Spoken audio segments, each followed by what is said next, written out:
This is your place for all things Detroit Red Wings and all things Chicago Blackhawks. With your hosts, Jordan Linscott, David Barnhouse, Nick LePage, and Tim Stompanato. This is the Stick Blade Podcast.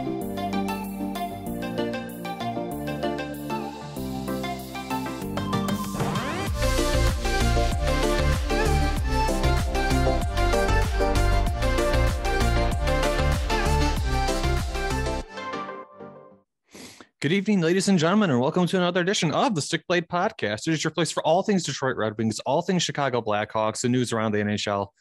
It's the NHL's 2022 trade deadline coming up this week. Basically, for anyone who's not in the know about what goes on in hockey, it's like a lot of the other professional sports. Teams can trade players, and there's a cutoff date. After that cutoff date, there's no more trading. There's no more signing. That's it. The playoff rosters for every team and every regular season team that didn't make the playoffs, they're locked for the season. No more moves are getting made. So tonight we're going to be doing that as like our big segment. I'm your host for tonight, Jordan Linscott, and I'm joined by my co-hosts, Tim Stompanato, David Barnhouse, and Nick LePage. Everybody, welcome to the show. Fellas, how you guys doing? Woo, it's good to be back. It's a big week. I know it's a hockey podcast. I'll keep it short, but my boy Mitch Trubisky's back in the NFL. Knew that was coming. Baseball is back, so it's a good week. And of course, we got the trade deadline next week, so it's gonna be a great week. It's an exciting time for sports. Javi Baez taking his first hits as a Tiger in spring training today, looking good. I hate it, but Miguel Cabrera looks like he's in great shape. I'm excited for this season for the Tigers. Well, and I'm sure we're all very excited that Tom Brady came back out of retirement. I'm sure we're all ready to get our Brady hats on again. Did you guys see that meme that's going around? It has a picture of the bald-headed guy who has his hands on his waist frowning. It says the person who bought Tom Brady's last touchdown ball. I was gonna say that thing went for like 50. Was it 500? 500,000. 517. Brady should have to personally pay him $500. Well, that said, he still bought the only, the touchdown ball from his 2022 retirement. Yeah. That's the only one for that. But man, that's got to be such an awful feeling. Like you just spent $500,000 on this thing. Nah, just kidding. I'm not retired. Just say psych. That's awful. What's funny is Mike Evans did that on accident earlier in the season when Tom Brady broke some record, and they gave the guy he flipped the ball to season tickets, signed jerseys, and everything. Yeah. But no, I'm excited to have baseball back for sure. That's another one. Yeah, the lockout's done. Baseball's coming back, folks. Some rule changes, but nothing crazy. The bases are bigger. Yeah, bases are bigger. An expanded playoff. Yeah, those are the two big ones. Yeah, 12 teams. And then next year they get rid of the shift. That's so interesting. Mm-hmm. Stupid. Yeah, I know there's a lot. I don't really care about the bases. And frankly, player safety. More teams in the playoff sounds like more fun. Tiger's gonna run that table, baby. Oh God. Yeah. Okay. But yeah. Anyways, it is a hockey podcast, as you've guessed, no doubt. Oh wait, I thought this was a badminton podcast. Oops. I've got my bocce ball set over here. What are we talking about? I love bocce. It's on the wedding registry as a new bocce ball set. All right, everybody. Well, we'll go and just jump right into this week's episode. So first off, let's go ahead and just run through the docket really quick that we have. On the Red Wings side of the podcast, we're talking about Robbie Fabry going off basically the rest of the season with an ACL injury. It sucks that this guy is hurt at this point. He's been having a really good season, but you know what? Who stepped into his place? Jacob Vrana looks like he's gonna has not been off one beat since he's came back. I think he's got 3 goals in 2 games or 3 games. A really interesting piece of news, though, the Detroit Red Wings, they waived Danny DeKeyser, the assistant captain. That's not something you see often, especially from a team like Detroit. And then one last piece of news, just a little fun thing. Mark Stahl hits game number 1,000. That's a pretty awesome milestone to see players hit. And funny enough, the Stahl brothers have all hit that milestone. So that's something really special. Something in the wire there. And then over on the Blackhawks side of the podcast, talking a little bit about the trade deadline, just kind of ties to it a little bit. It sounds like Marc-Andre Fleury is only going to be moved if the asking price of basically a first round / first round level prospect gets met, or like there's a mid round draft pick attached to it. Also, the Blackhawks got rid of the VP of Amateur Scouting, Mark Kelly, and assistant GM Ryan Stewart. Basically, they're part of the club during that the last 15 years, when they had the 3 championships. Just that's big news for them. Jonathan Taves and Tyler Johnson got to come back for Duncan Keith's return to the United Center. That was something kind of fun to watch. Unfortunately, Tyler Johnson's out with concussion protocol, so it's kind of short-lived. Yeah, but he got to come back and play a little bit. And also, Connor Murphy is also out with concussion protocol for the Hawks. Freak hit happened this week, and it wasn't one of those malicious things. Just guys are moving quick. Accidents happen. And then Patrick Kane had some comments on, the upcoming Blackhawks rebuild that Davidson talked about. He basically said, hey, he's willing to stick around for a rebuild, not looking to get traded to, go win a cup somewhere else, and wants to finish his career in Chicago. So just kind of what that means for the club moving forward, just given the fact that they've declared, hey, rebuild's going to happen. And then after all of that's done, we're going to be talking about the trade deadline in general with both clubs, with the moves that we're expecting to have both clubs make, the returns that we'd like to see.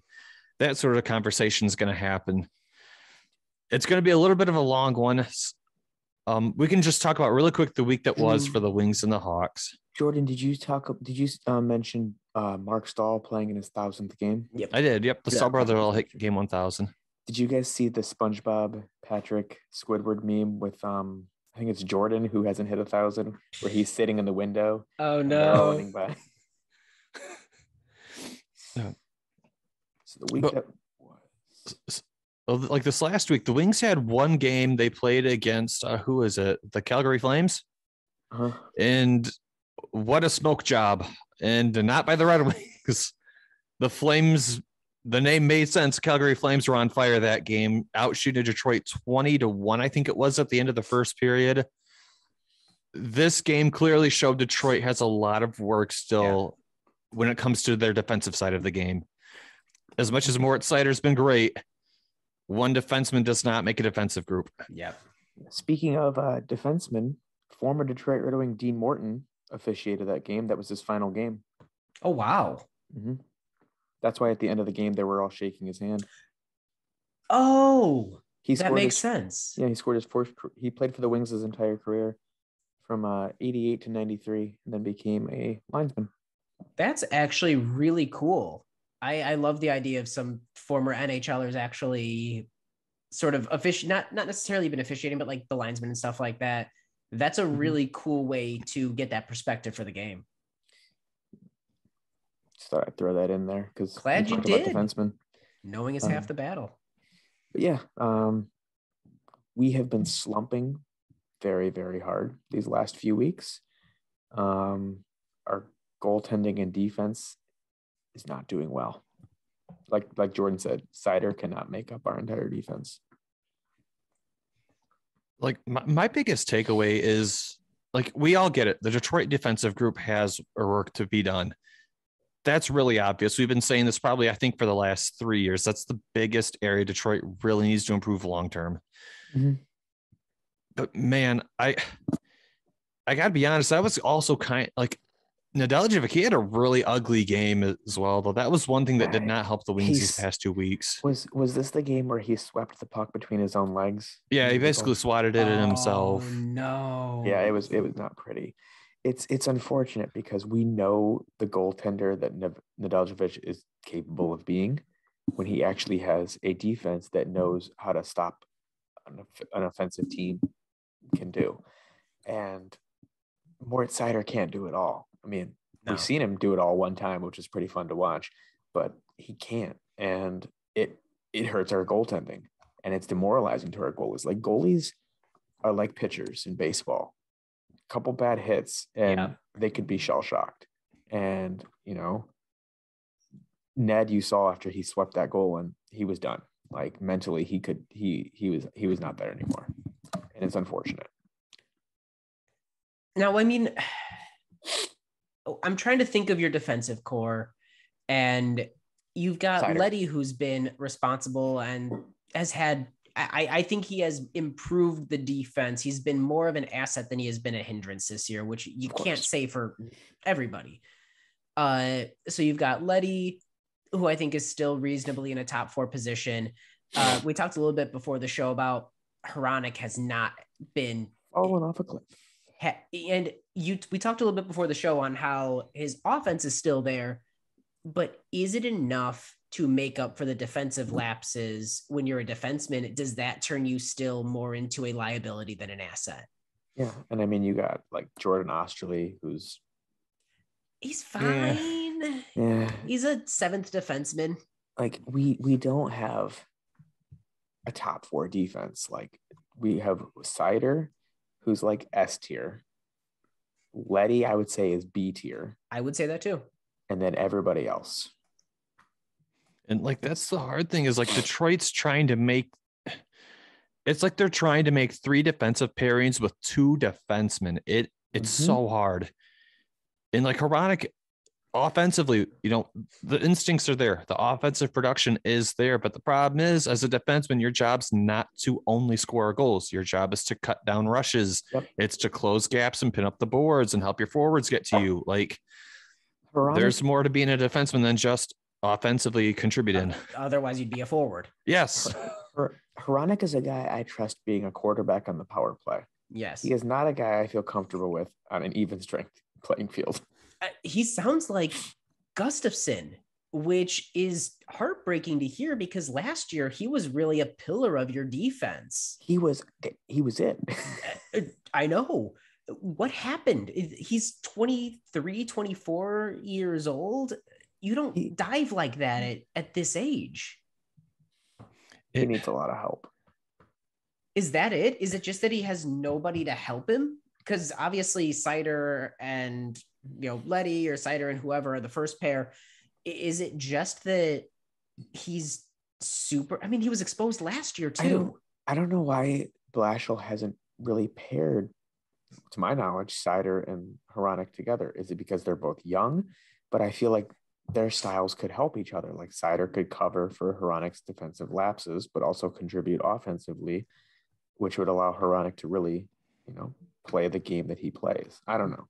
I mean, maybe one of them would have to play their offside.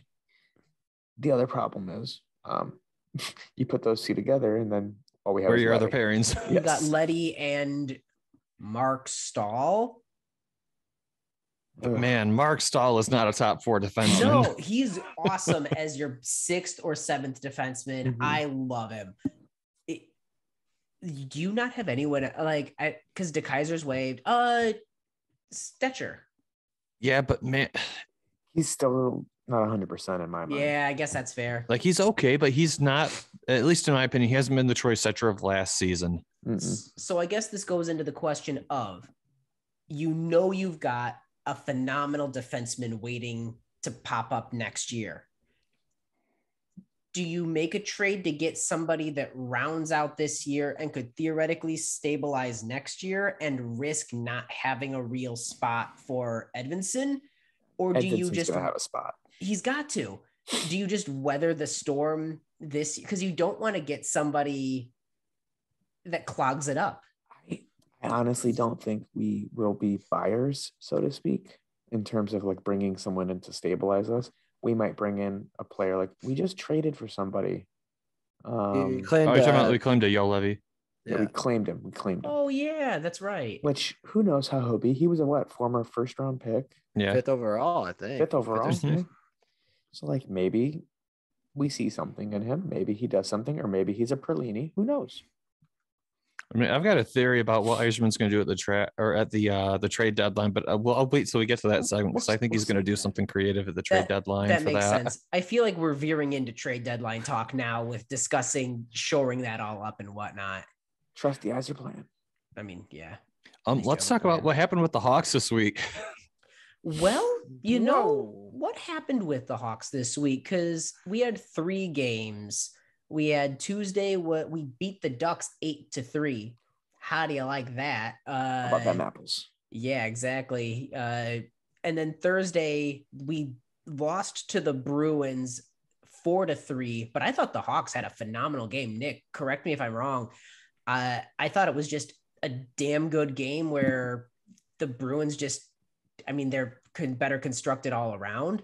No, but I yeah. thought the Hawks had a great game. Yeah, just to go through quickly the first one. Yeah, please, the Ducks was just a absolute beatdown.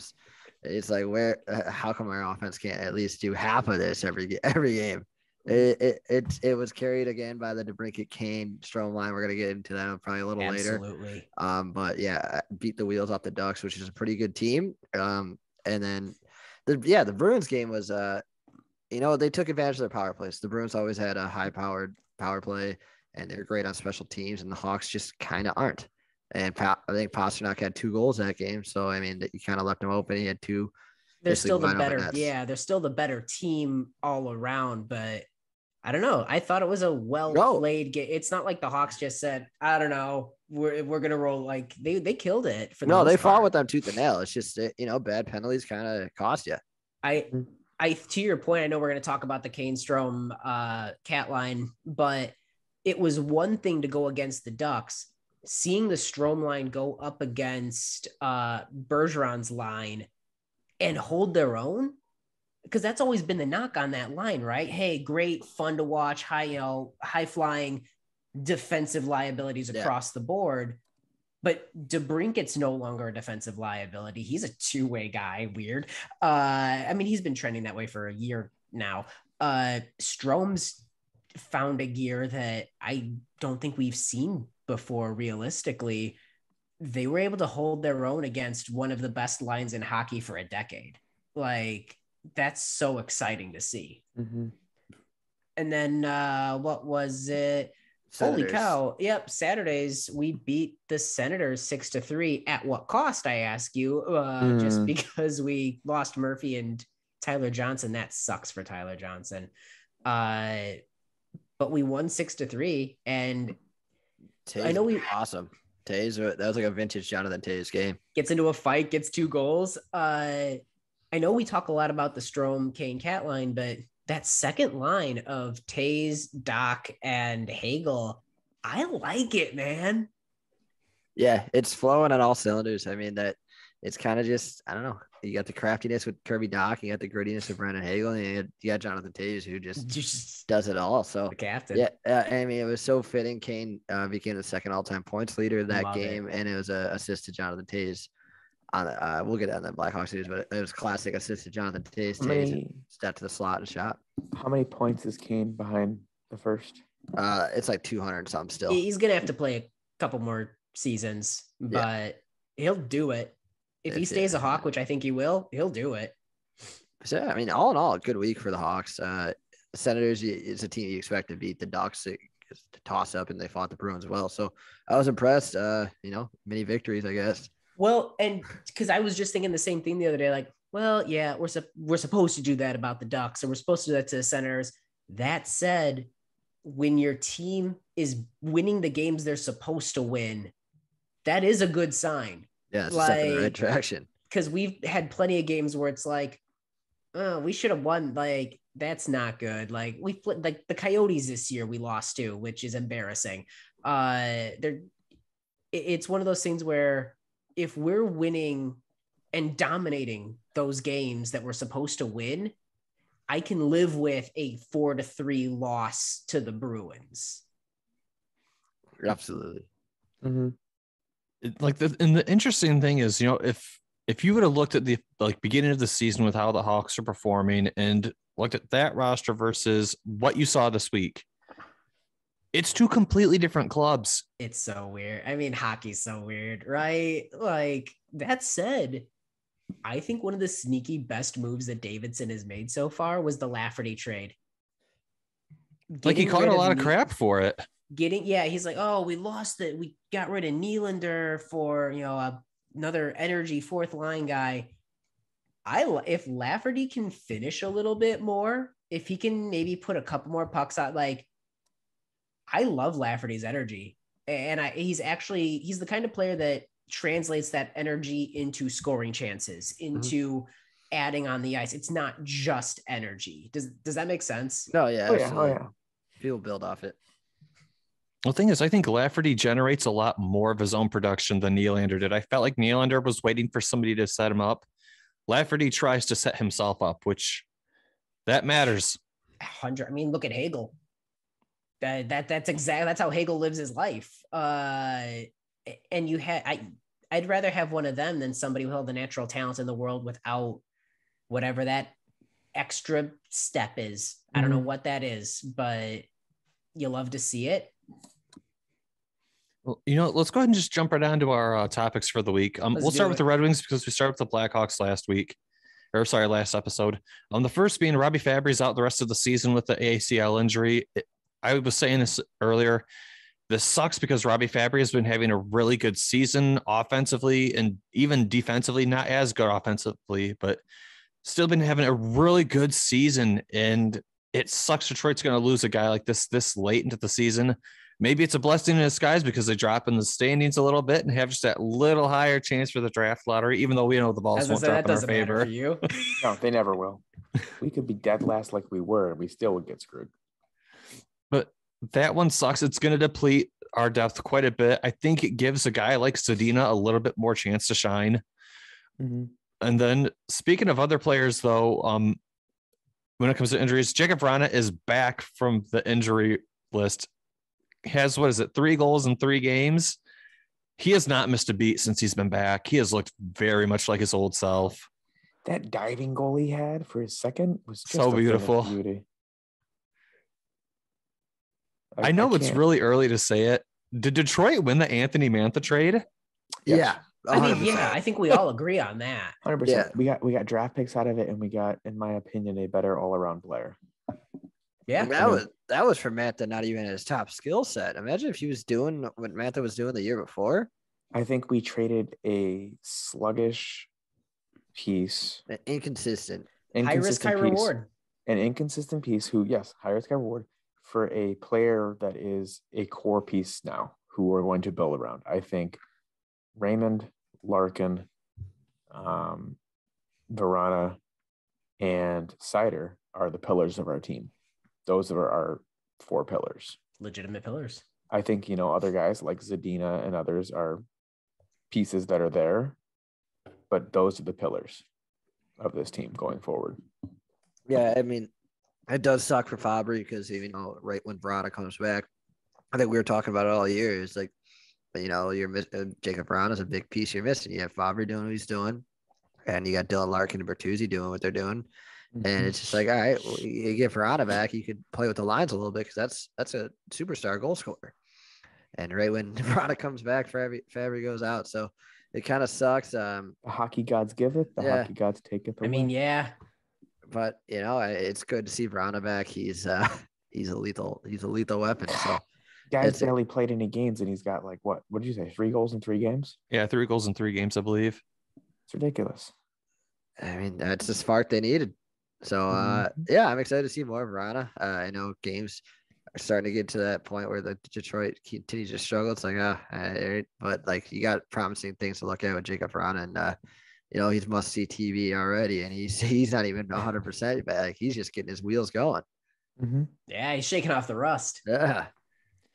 And this is the crazy thing is with Washington, Jakub Vrana was good. But Washington didn't give him the chance to shine like he really can. And it's interesting how players like that exist. Robbie Fabry, the player who just went out, is another example for St. Louis. A guy who was playing third line didn't really get a chance to shine. When you've got Ovechkin, Backstrom, Kuznetsov, Oshie, what do you how can Vrana reasonably have a chance to shine in a way that he can in Detroit? I think is my thing. He's in the best possible place now for him to succeed. I think another name like that. I mean, not to go off topic, like Ryan Hartman. He was given a chance to shine in Minnesota, and he's ran away with it. Hartman's also a perfect example of late bloomers happen. I mean, he was a third line guy pretty much everywhere he went. He played that hard, bottom 6 style of play. I don't think anyone even ever thought to make him a first line center. And all of a sudden it's the right place, right time. He's at a point in his, career where a switch flips. it's mind-boggling because I don't think if he would, I don't know. I don't think that in years past when he was with the Hawks, he could have been a first line center for us. No, yeah. I mean, change of scenery is a very real thing that's needed for some players. And I think expectations kind of lowered for Vrana. I mean, obviously the Capitals are their top team every year. And you go to Detroit, you're like, all right, I could just focus on me. I could have fun. I don't have to live up to the pressure of being this former first round pick on this team that's always quest for the Stanley Cup. So yeah, I think the more he develops a skill set, the more he doesn't think about it. You're just going to see the kid bury goals, and he's quick as hell too. So, it's a great piece for Detroit. And the fact that you did with this well this season without him, and now you get him back, it's like, holy shit. Yeah. Hey, I was screwing around with the draft lottery just for fun, and my third sim, the Red Wings get the first pick and the Hawks get the second pick. I'll take it. Sign me up any day of the week. Absolutely incredible. It only took you 3? It took me 3. I just simmed it 3 times, and that's what I got. You know what? If there's anything about the NHL lottery that we know is they don't reward tanking teams. You gotta try a little bit. I will say, can you imagine the hockey world would burn to the ground if the Hawks got another top 3 pick? Dude, the NHL is not letting that happen with all the shit that's going on with the Hawks the last year. There's no way after everything. I don't think there's a ball in there for the Hawks. He pulls the ball. Oh no, I dropped it in the thing. Oops. Oh no. Guess we got to do it again. A player who's not or who wasn't going to be planning to leave Detroit because of injury, Danny DeKeyser got placed on waivers this past week. Detroit has not put an assistant captain on waivers, I don't think, ever in my lifetime. When can you tell? When does it happen in the NHL ever? Yeah, that's not a common thing. Nothing against the guy, but he, he's a shell. Choose your words wisely. I mean, he did go to Western, wasting his time. There it is. Knew that was coming. No, but listen, nobody's perfect. No. I mean, it's like Abdelkader. I don't hate Abdelkader. I love him for what he did here in his time that he was good, but he got overpaid and his quality wasn't up to par. And I feel like that's the same with DeKeyser. Yeah. He's making over $5 million and he's not worth that.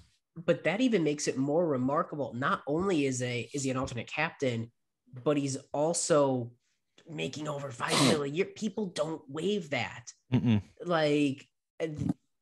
That's insanity. But I love the fact that Yzerman and Blashill are willing to do it because it is the best move for the overall team, no doubt. But you don't see it happen. No. Yeah, I mean, that's just what happens when you get a back injury too. Like he was so good the first half of his career, and then the back injury kind of derailed it all. Well, I think we're going to see more players get that surgery that Eichel and Tyler Johnson.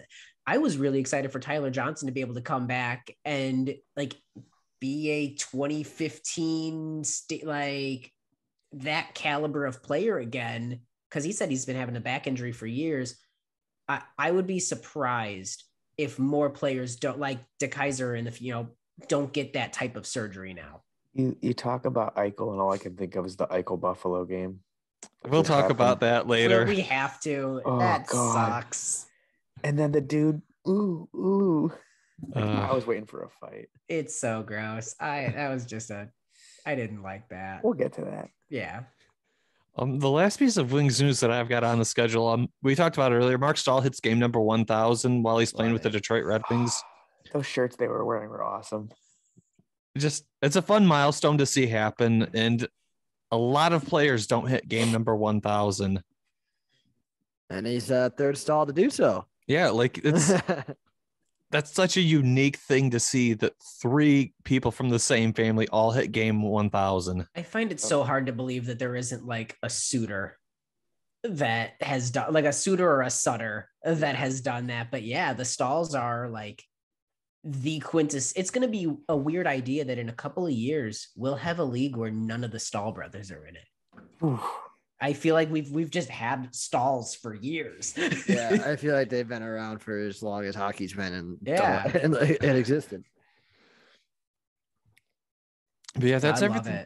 That's everything I have for the Wings side of the podcast. The Blackhawks have a couple pieces to talk about. Absolutely. I mentioned it earlier. The asking price for Marc-Andre Fleury looks like it's going to be a first rounder or a first round level prospect plus a mid round prospect pick in the draft. I think it's pretty fair given Fleury's track record. And people are saying, well, okay, his stats this season aren't as good as, they have been in years prior. Have you seen the Hawks? I was going to say, like, yes, what you said was not wrong, but you also have to look at the other factors around him. Yeah. That's like a house burns down and you go, well, that decreased the value. Like, yes, hold on. There's a whole reason why this is happening. Yeah. I mean, and again, yeah, I think, it's rare.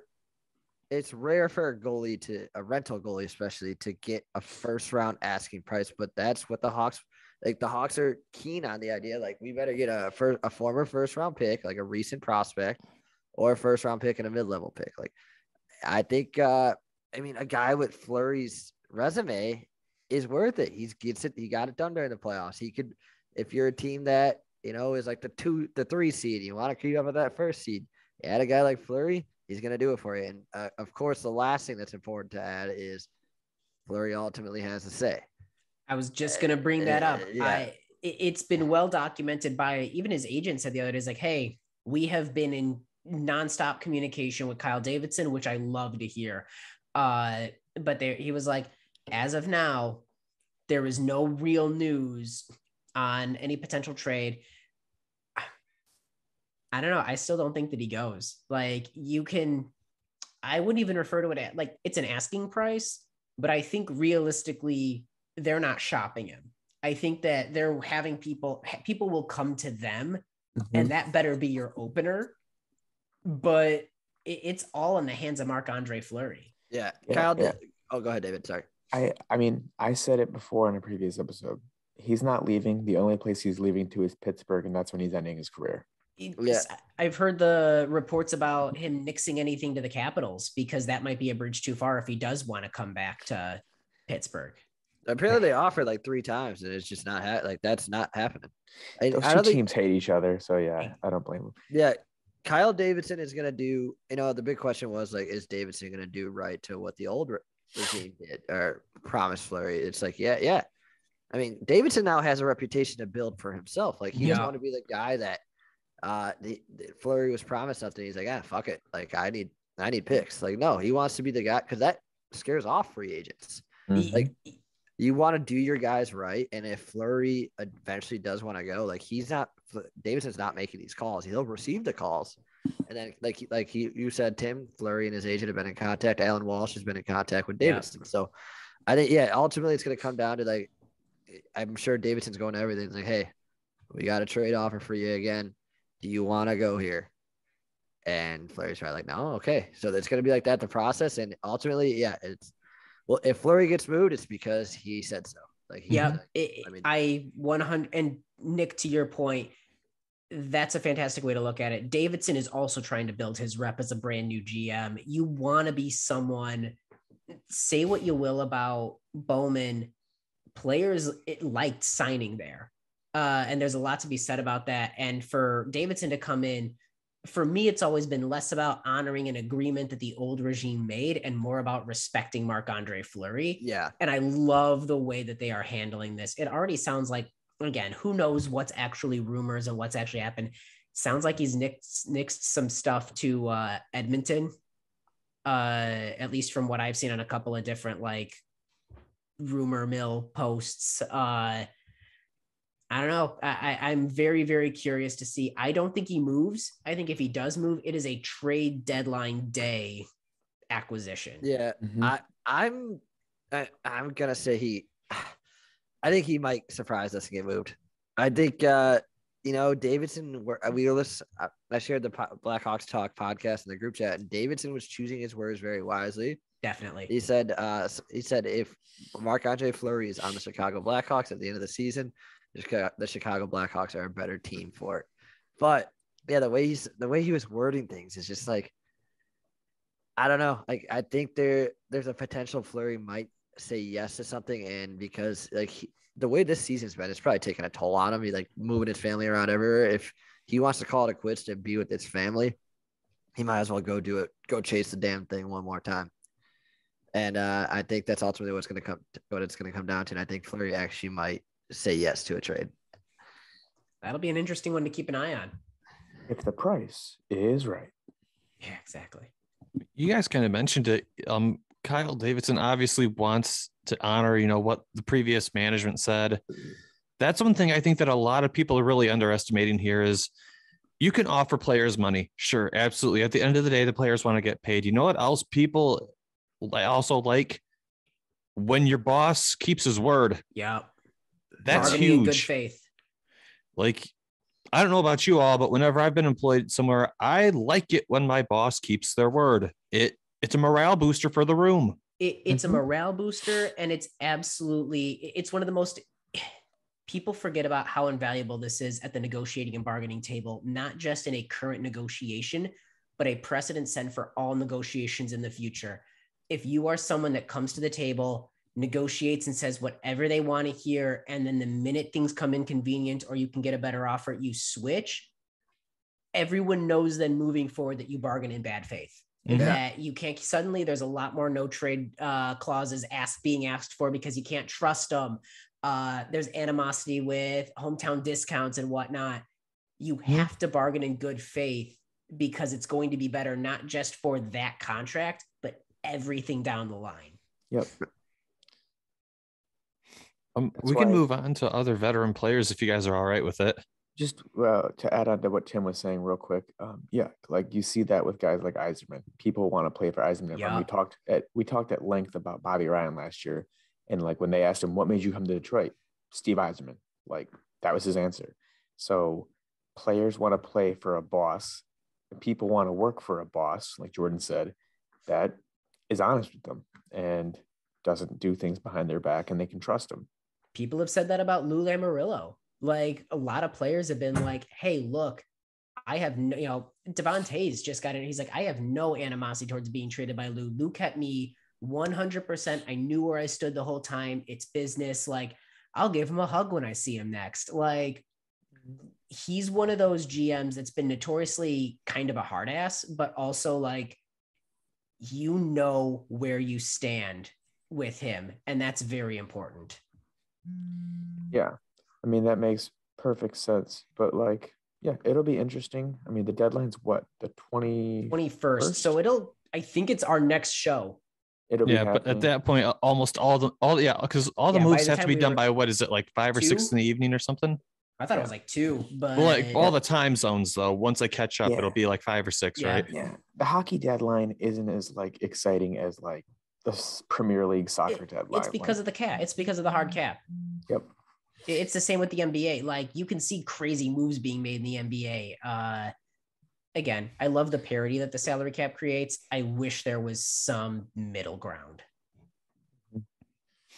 We can move on to the next topic I have on the schedule. The DeBrincat Kane Strome line, man, that line has looked very good as of late, and we're going to touch on it again when it comes to the trade deadline. But is this obviously it's good because the Hawks are performing well in terms of what they're wanting to keep through a rebuild, though.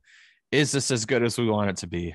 I want to go on record and say, I feel like I have always looked at Strome the way that David looks at Joe Veleno.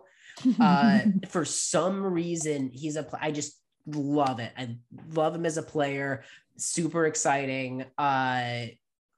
He's always had the ability, the hockey sense, the vision, the playmaking skills, the ability to slow the game down.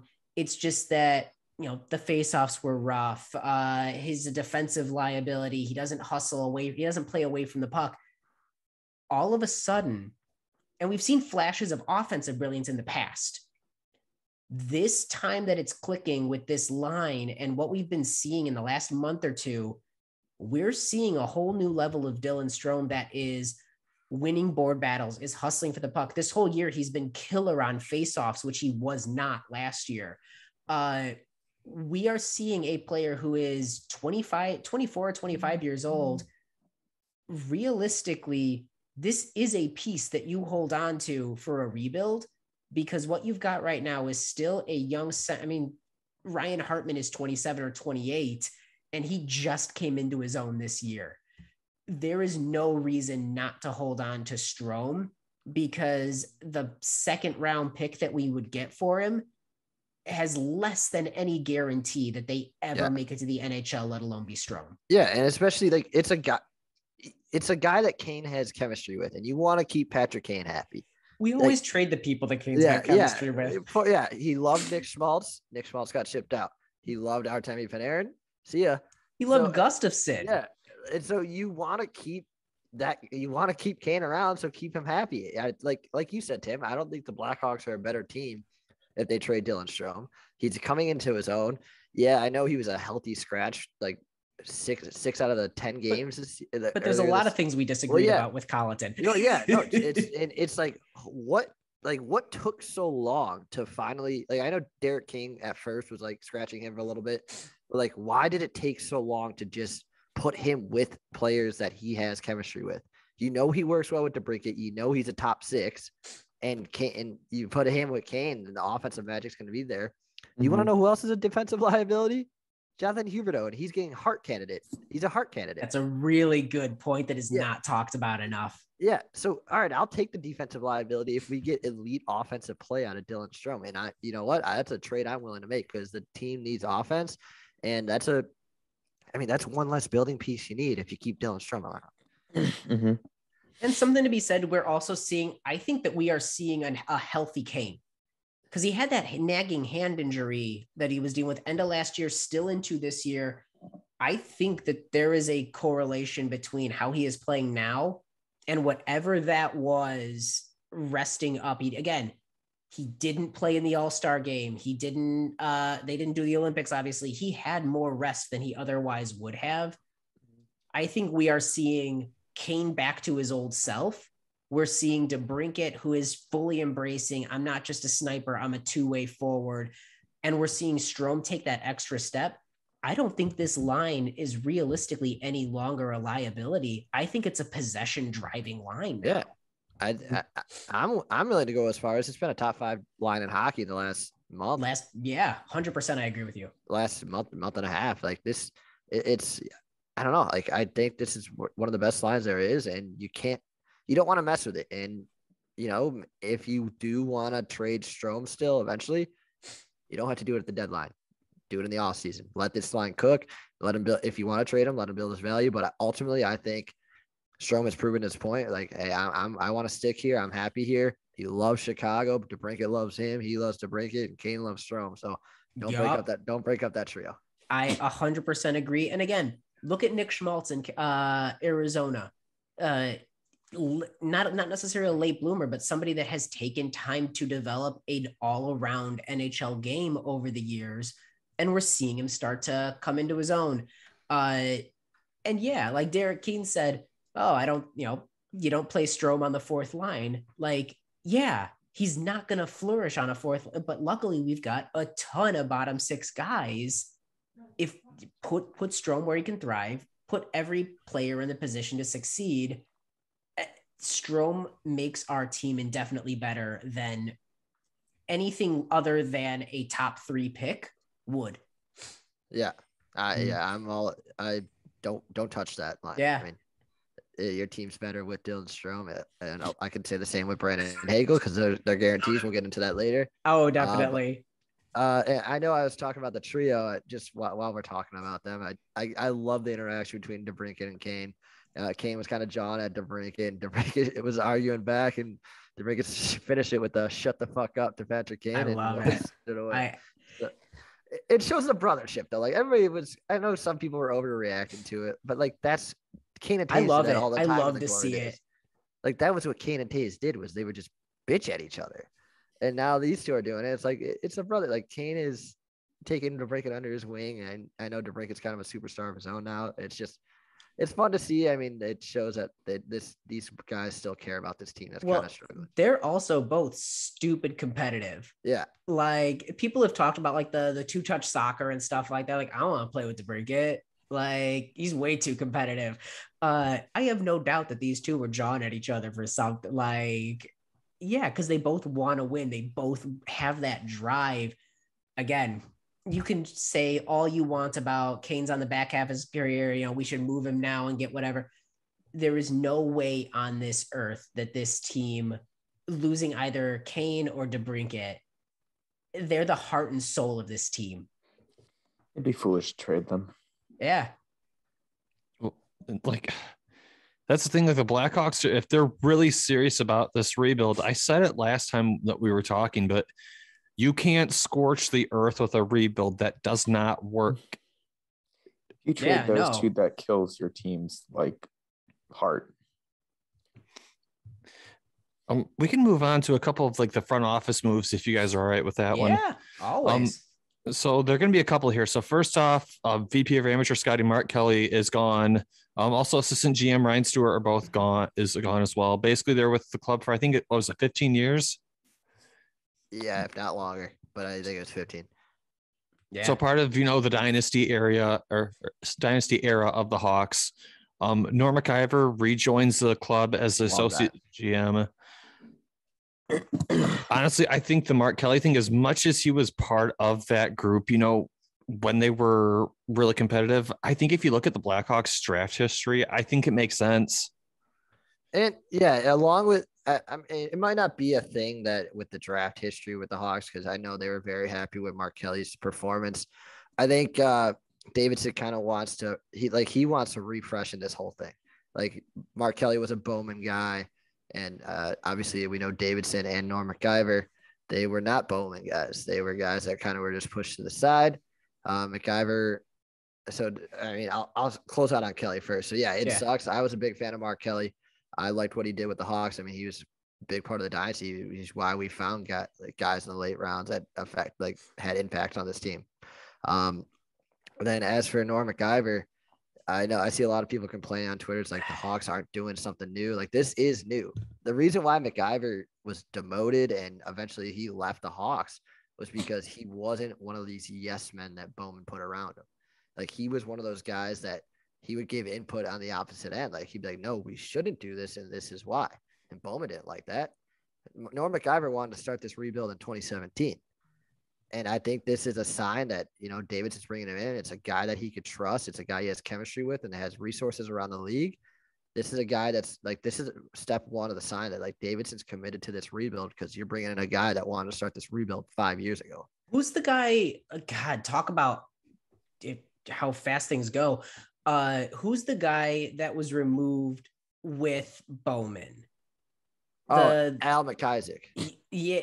Yes. Was Al McIsaac? Oh wait, was it? It's McIsaac something.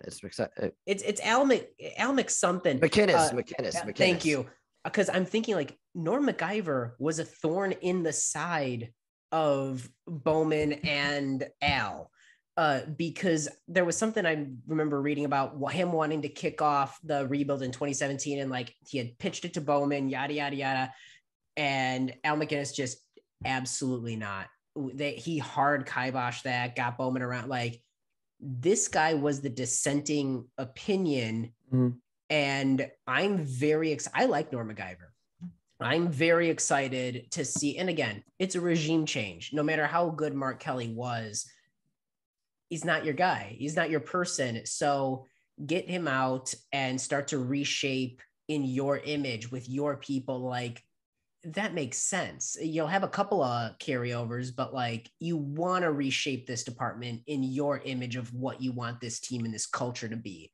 And I'm all for Norm McIver coming back. Yeah, a lot of mix, a lot of Irish. I was gonna say, yeah, exactly. There was McDonough there.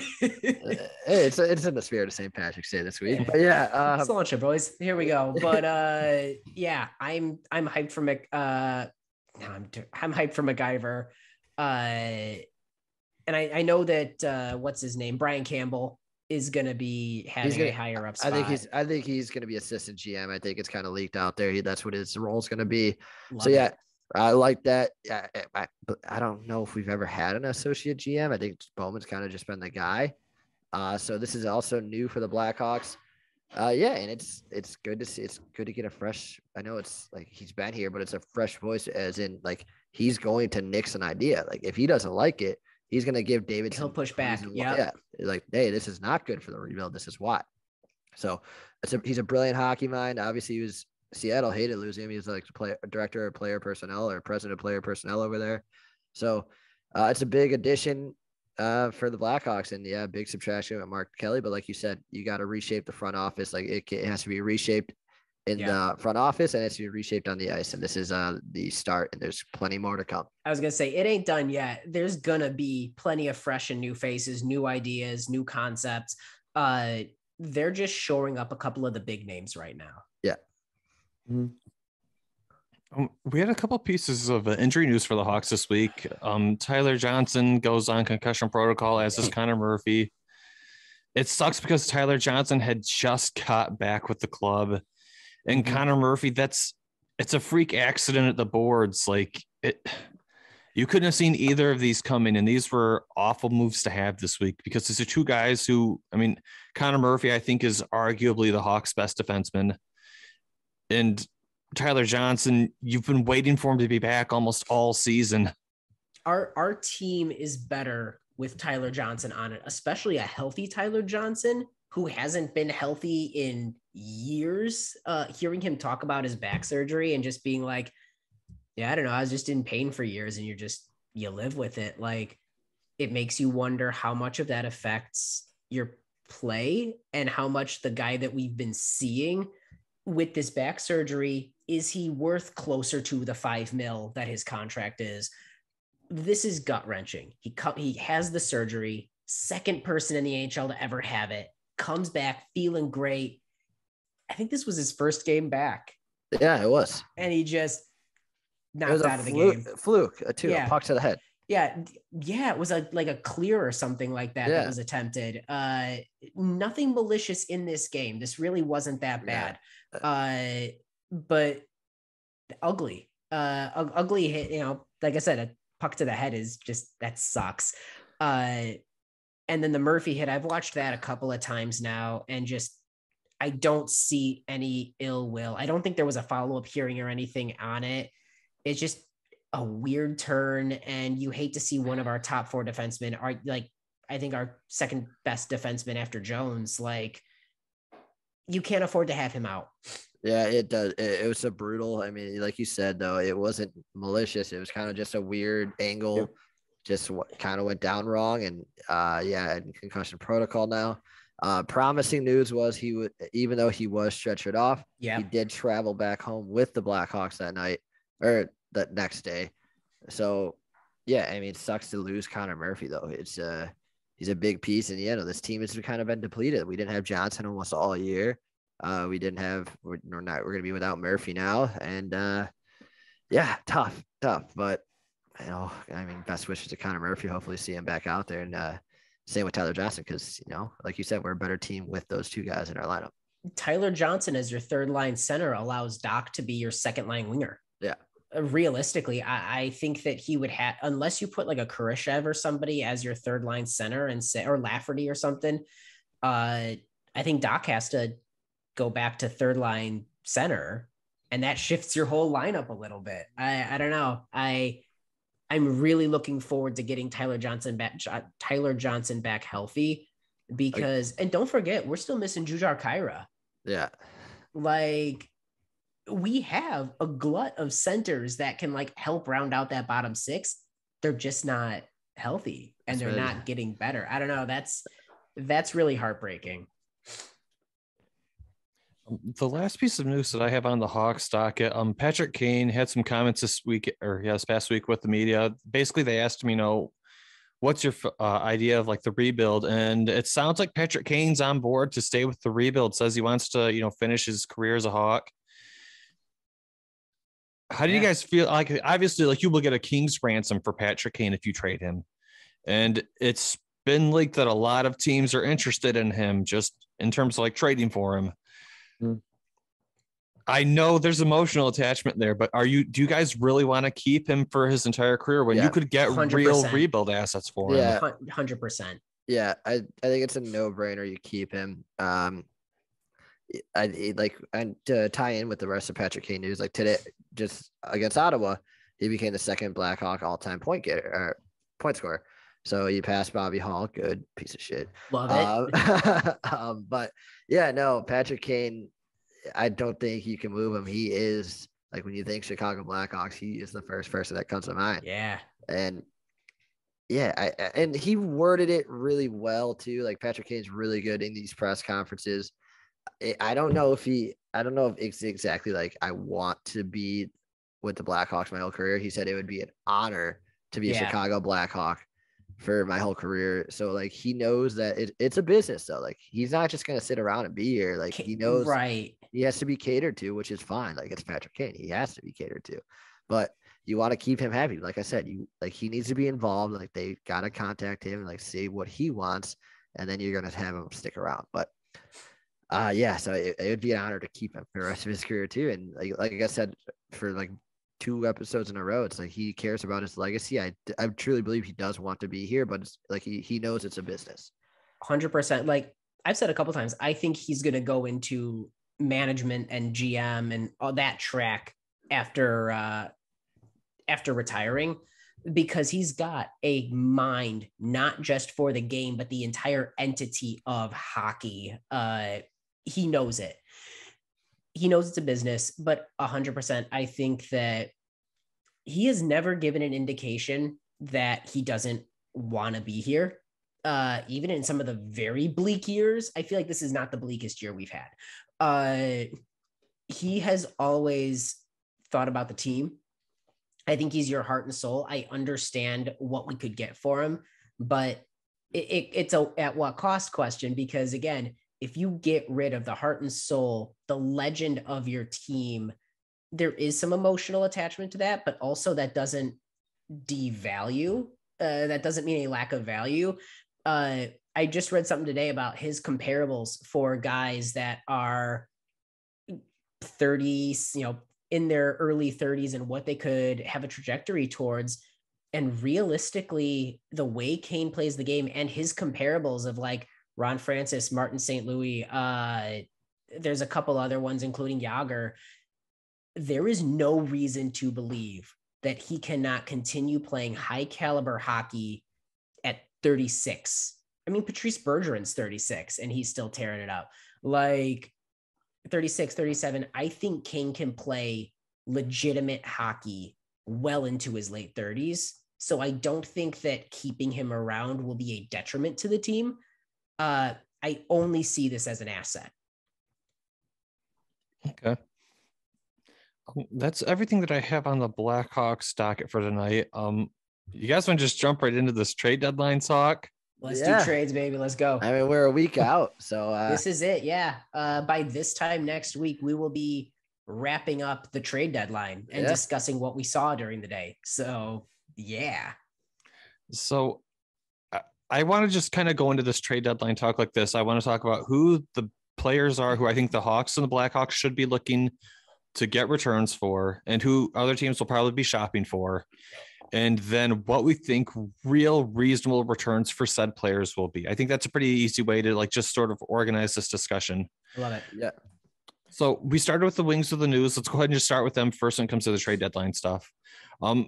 In my opinion, I think the Wings have 3 guys who are probably getting traded at this trade deadline. You've got Nick Leddy, a guy whose contract is going to expire at the end of this season. You've got Thomas Greiss, a guy who, again, his contract will be done after the end of the season.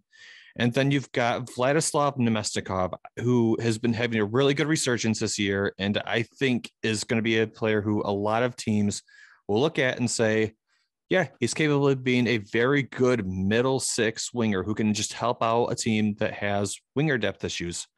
I think those are the Wings' 3 big, like, yes, we're trying to move those players. And then when it comes to the maybe category, I think probably Tyler Bertuzzi fits that maybe category if the price is correct. It's really funny. You and I have the exact same list.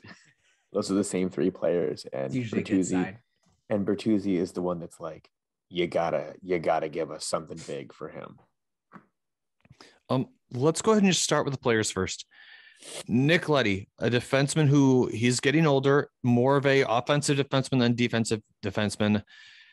I think realistically at this point in his career, he's probably a middle pair guy, If the team that he goes to is super stacked on defense, he slots into the bottom pair. But I think realistically, he's a middle pair guy who's going to help you offensively boost. And if I'm Detroit, I think a third rounder is probably what they're going to get back. They would love a second rounder, yes, but this season has not been as good for him as I think Steve Yzerman hoped. But I still don't think a third rounder is unreasonable. I think a third rounder is a good value for him. Yeah. Yeah. I think Letty fits the third round category, basically returned perfectly. I don't think there's going to be many teams really that are in dire need of an offensive defenseman. I think that's the one thing that hurts him because he's not one of these two-way guys, or he's not really strong in his own zone. Like those are the type of guys that teams are searching for the playoffs. But I think a third rounder is very fitting though, because that's a great return. And Stevie Y loves building out those draft picks. So yes, he does. That said, we're not taking into account Nick Leddy has, and you're going to laugh when I say this, winning culture. Yeah. He brings a lot of those legitimate intangibles to the table. He's a veteran who has played a lot of playoff games. He knows the playoff environment. He is an offensive defenseman, but he can play top 4 minutes. And he's not a complete liability as an offensive. He's not this like glass cannon offensive defenseman. He can justifiably be called a defenseman. And for the right team, and even if Detroit eats some salary, I think you could get a second round pick for Nick Leddy with the right team, depending on an injury or depending on a team that is really looking to win now, or they need to shore up their defense. I do not think it's unreasonable to get a second round pick for the pedigree of where Nick Leddy is at. I can see that. I'm looking at our draft picks, and I would take a 2 or a 3 because currently for this draft, we have 1 first, 2 seconds, 1 third, 3 fourths, a 5th, and a 7th. I mean, and the thing is, like, Steve Yzerman could use, like, let's say they get a second rounder for him. You can use a second round draft pick to move up a couple slots in the first round. Like, it's one of those things, like, it's not going to move, from like 7th overall to 2nd, but you could use it to move from like 8th to 6th or 8th to 5th. Sure.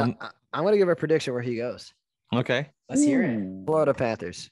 Okay. Ooh, damn. They're a young team. They don't really have that offensive style defenseman. Like, they have Ekblad, who's a really solid two-way guy. Forsling might be. I think Forsling's more two-way now too, though. That's so weird because he was offensive when he was with us, right? Yeah, but he didn't really have a chance to develop. I think the Panthers are a good fit because they are such a young team, and adding a veteran presence like Nick Leddy, who's done it, who's won 2 cups. It's a guy you want in that room. Yeah, and I think they have to do a little something with the cap, and I know they're rolling, and they may not want to touch their lineup that much, but I think Nick Leddy is a great add for a team like the Panthers, who are so young and so dynamic, and Nick Leddy could fit right in with those young guys still. I like that. And if Detroit eats some salary, they could definitely make that work. If you're all in as the Florida Panthers, which I think they should be right now. Ooh, I like that. The other name that I think is probably a for sure move, Thomas Greiss, a guy who I know a lot of people are going to say he's an old goaltender. Yes, you're not wrong, but he also has pretty good stats when he's playing on a team that is not filled with holes defensively. Like, I thought he looked really good for the New York Islanders when he played for the Islanders. And he's been around the league for, what is it, like 10 years now or something like that? Like, this isn't some young unknown goaltender who teams don't know what he is. He's got consistency on teams that are not defensively weak. Like, that when you put him with a team who's got a pretty decent defense in front of him, he's going to put you up really good stats.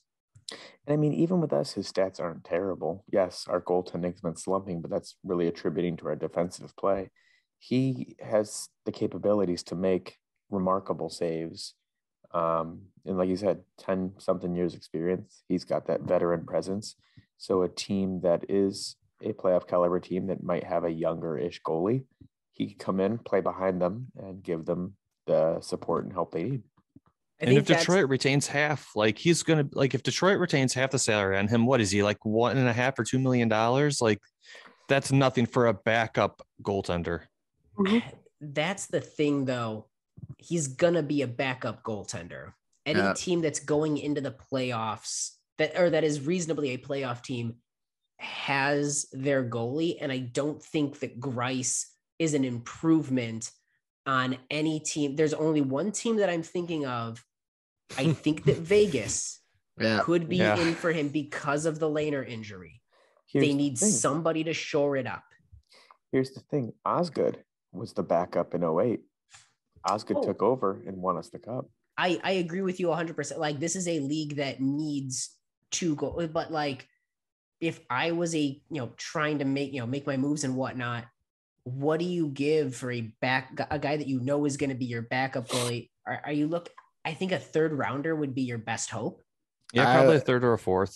Yeah, I would say probably four. I mean, fourth is what I feel like is real. Like fourth and maybe like a middling prospect or something like that. Fourth if we don't eat salary.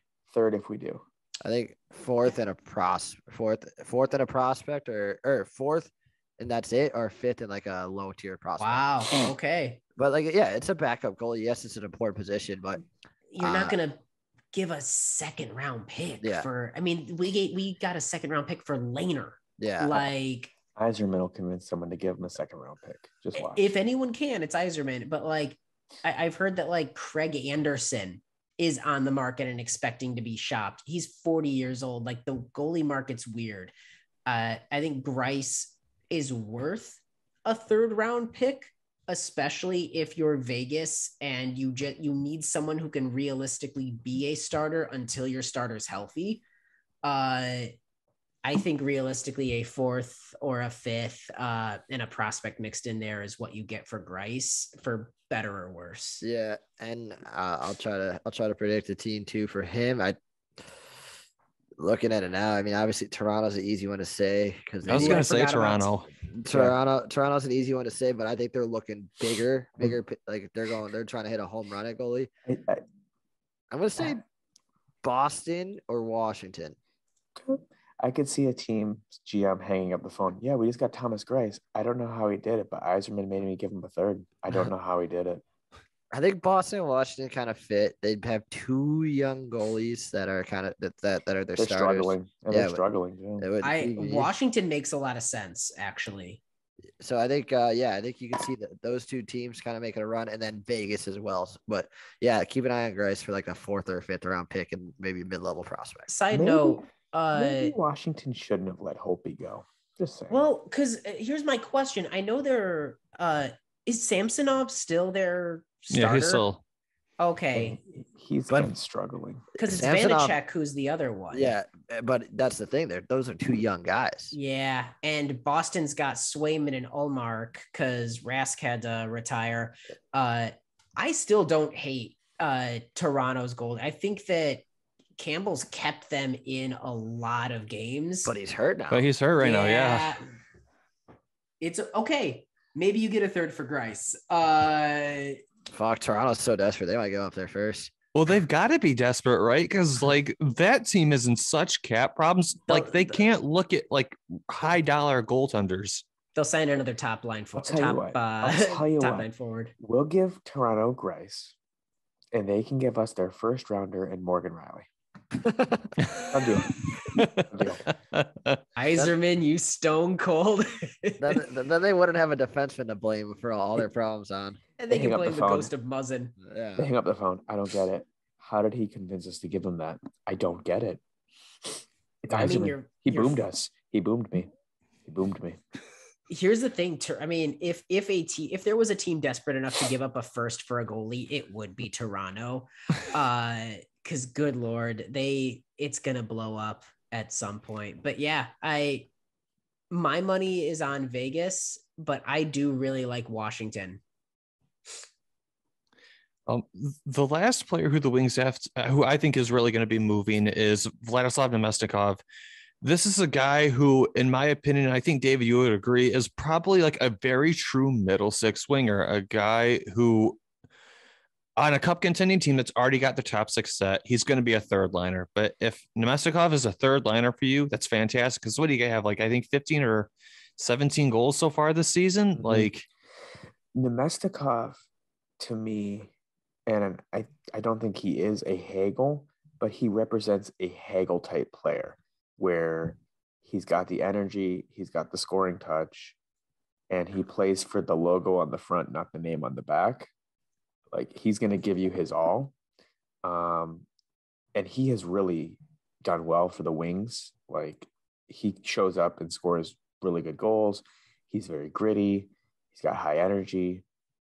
He's, like you said, Jordan, a good middle 6 player for a cup contending team, especially. But he can make that, whatever line he's on, breathe some life into it.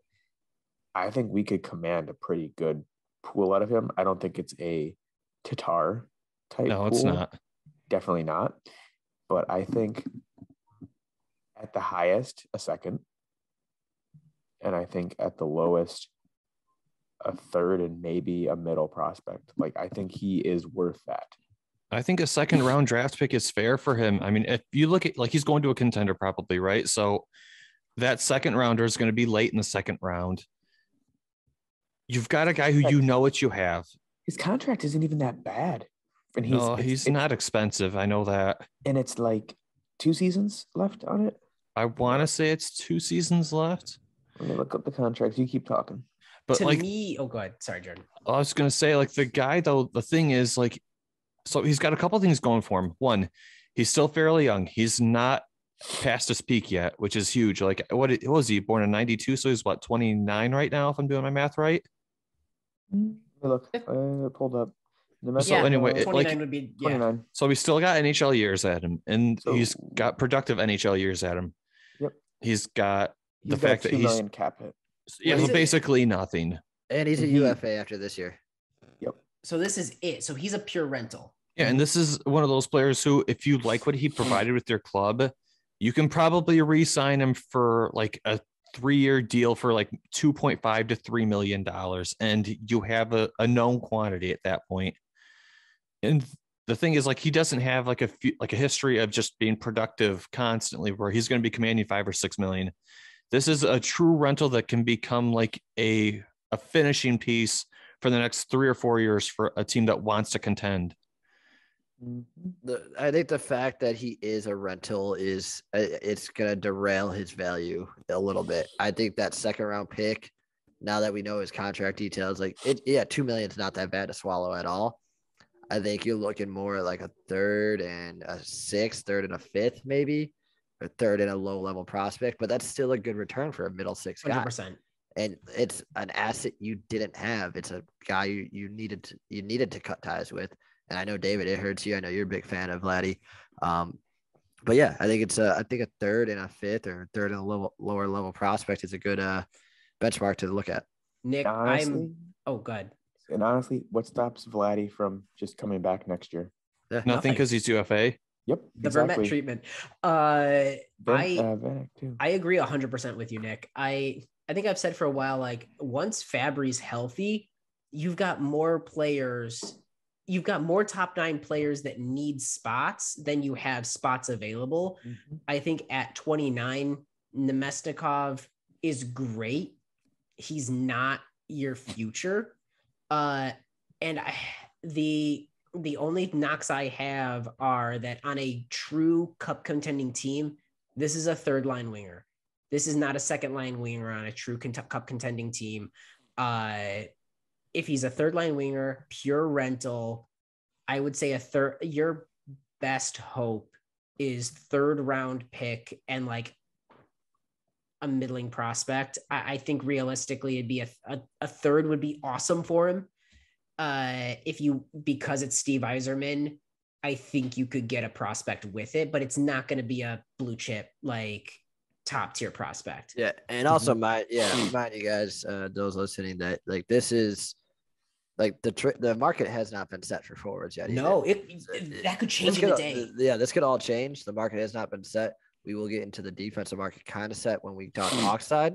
We got a second and third last year from Matthias Janmark, and I think that Nemesnikov is worth more than Janmark. But who knows?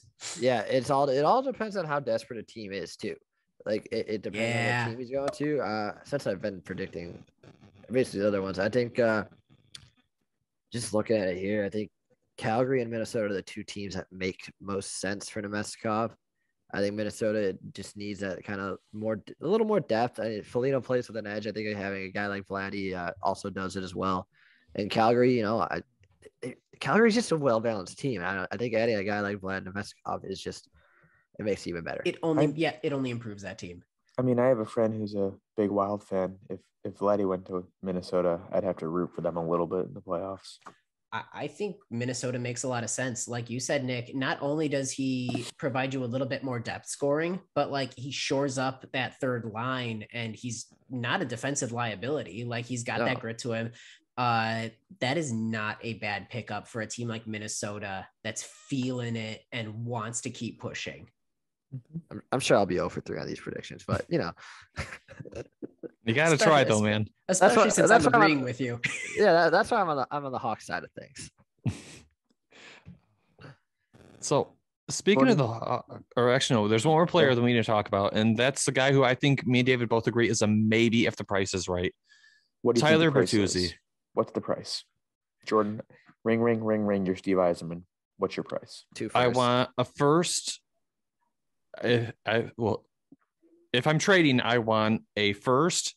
I want a true top line AHL level center who is on the fringe of making the NHL. And then I also want a 3rd round draft pick, because the 1st round draft pick you hope is going to replace Tyler Bertuzzi. That AHL center you're hoping to develop one day into your top 6 center. And then the 3rd round draft pick is bonus of, hey, we found this player for you. And he's also got another year after this year. So the team that gets him next year too. And he's like 4.5 million, I think right now. I like that. I think if I was to swap one thing for another, I would swap the center for a defender, top 4, because if we can get 3-star caliber defenders growing and developing in Seider, in Edmondson, and then blank, our defense could be shored up. Yeah. I think Bertuzzi actually might be one of the names to look out for. Like, I know we weren't expecting Manta last year to get the return that he did, and it seemed like he was going to be a part of it, even though he was kind of slumping. I think Bertuzzi is a real possible name that we see gone, and I think Bertuzzi's a bigger player than Manta too. Yeah, and Rangers. Prospect stuff like that. I mean, they need another guy. Like they have Shesterkin kind of just carrying their team. And Lafreniere and Capo still aren't. They're not driving the team. Chris Kreider's having a phenomenal year. They could use another guy. They could use Bertuzzi. I think you see one of them in the trade for Bertuzzi. I'll tell you this: Lafreniere is no Raymond. That's all I'm saying. Now, I hate to be this guy. I really do, despite the smile. No, I think it needs to be, we're looking for reasons. Every GM in the league is going to be. No, I get what you're going to say, Tim. And I know the unvaxxed, the vaccination. If you're lined up, especially if you're geared up to play Toronto in the 1st round, or if you're, or any Canadian team in that 1st round, or, whatever, they'll have to get the Pope. That's got to be part of the negotiation. Yeah. And that's such a buck wild thing to think about, that you would have to give some sort of vaccination insurance, which then you've got to get vaccinated, get your 2nd shot, forget boosted. You have to get your 2 shots. There's 2 weeks between those. You're out for a day, whatever it is. That has to come into play if I'm a negotiating GM. Does that hurt your price? Yeah, it might. I think it hurts the price, but not enough to the point where it's going to be like night and day hurting the price. Yeah. Because you're banking on, are you going to play a Canadian team? That's really what they're banking on. In the East Coast, you will. Yeah. Because none of the West Coast teams are going to play. Calgary. Somebody's going to play Calgary in that 1st round. Edmonton, if they don't fall off a cliff completely. It's not unrealistic. I don't know. I think that a first round pick is still realistic. You have to get him for a first round pick or you don't move him. Yeah. But I think some of this, I think that hurts your second pick. I think that hurts maybe getting Capo Caco or Lafreniere back in that. Like, I don't know. The assurances and the question mark there of, say your big trade deadline acquisition can't play in half the games against, God forbid, the Stanley Cup final. Ooh. Could you imagine? That would be the story. That'd be it. I don't know. That's the only caveat I have with. Otherwise, I love Bertuzzi. Think he's worth 2 first-round picks and whatever it is. That is it for me. If I'm the GM on the other side, that is one of my bargaining chips. Now, I'm trying to think, because you're right. The vaccine part of this equation does matter.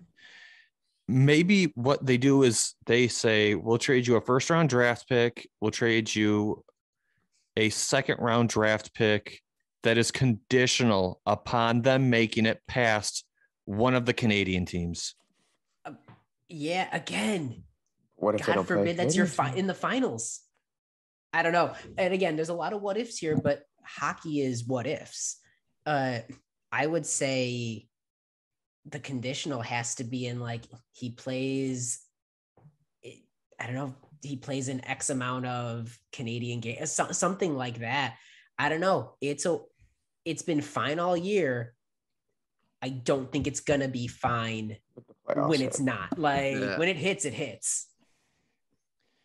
That's a hard one, because if they were just playing the U.S. teams, absolutely easy. 2 versus Bertuzzi. Bertuzzi's getting 2 firsts. If they were in the bubble, easy, not a problem. But the back and forth, he can't go to Canada. Yeah. It's a tough one. I do think at least a first round is going to happen. You don't move him otherwise. No, you're not going to lose Bertuzzi. But that's where I don't know. That throws my whole projection for him up in the air for me. I don't know. It's a hard conversation to really have, because it is that's the big question mark, the asterisk, if you will, attached to this trade. And it's a silly question until it's not. And then it's a big one. Agreed. Yeah, that's the Wings trade deadline. I think the 3 that we talked about, Leddy, Nemestikov, Greiss, those are guys who are probably gone if Steve Yzerman can get a 3rd round draft pick for him. Bertuzzi is the guy who, if the price is right, it will happen, but it's not going to happen unless the price is right otherwise. Like you said, Tim, they're not giving away Tyler Bertuzzi for a 2nd and a 3rd round draft pick. They don't. That would be. They don't need to. They could just easily hold on to him and either re-sign him, whenever he's got another year on his contract. They don't have to give him up for anything until they want to. We can keep him all we want. Yeah. If he's a trade deadline piece, I think that's going to come into play. It would take a lot for us to get him up. And I don't know if that question mark can justify what he would otherwise 100% be worth. We can move on to the Hawks trade deadline, because you guys are going to have at least quite a few trade deadline moves that we're going to expect as well. We talked about them before the show started. Dominic Kubalik, Calvin DeHaan, Ryan Carpenter, Borgstrom. Those are guys who I think we've all talked about will probably be on the move. Maybe Kubalik is a maybe. I think he's a lock that he's gone. Me too. The guys that I have, Nick, I don't know how you want to do this. Do you want to go back and forth? Because I assume we've got very similar people on this list. If you want to go one for one, and I'll just nod, or I'll agree. I'll just go through.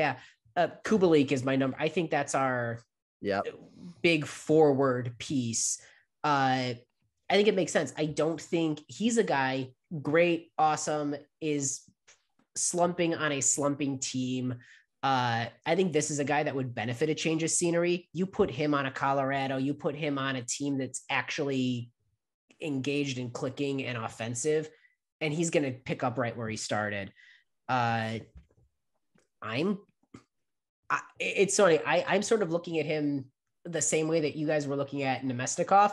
I think a second for the right team would be realistic.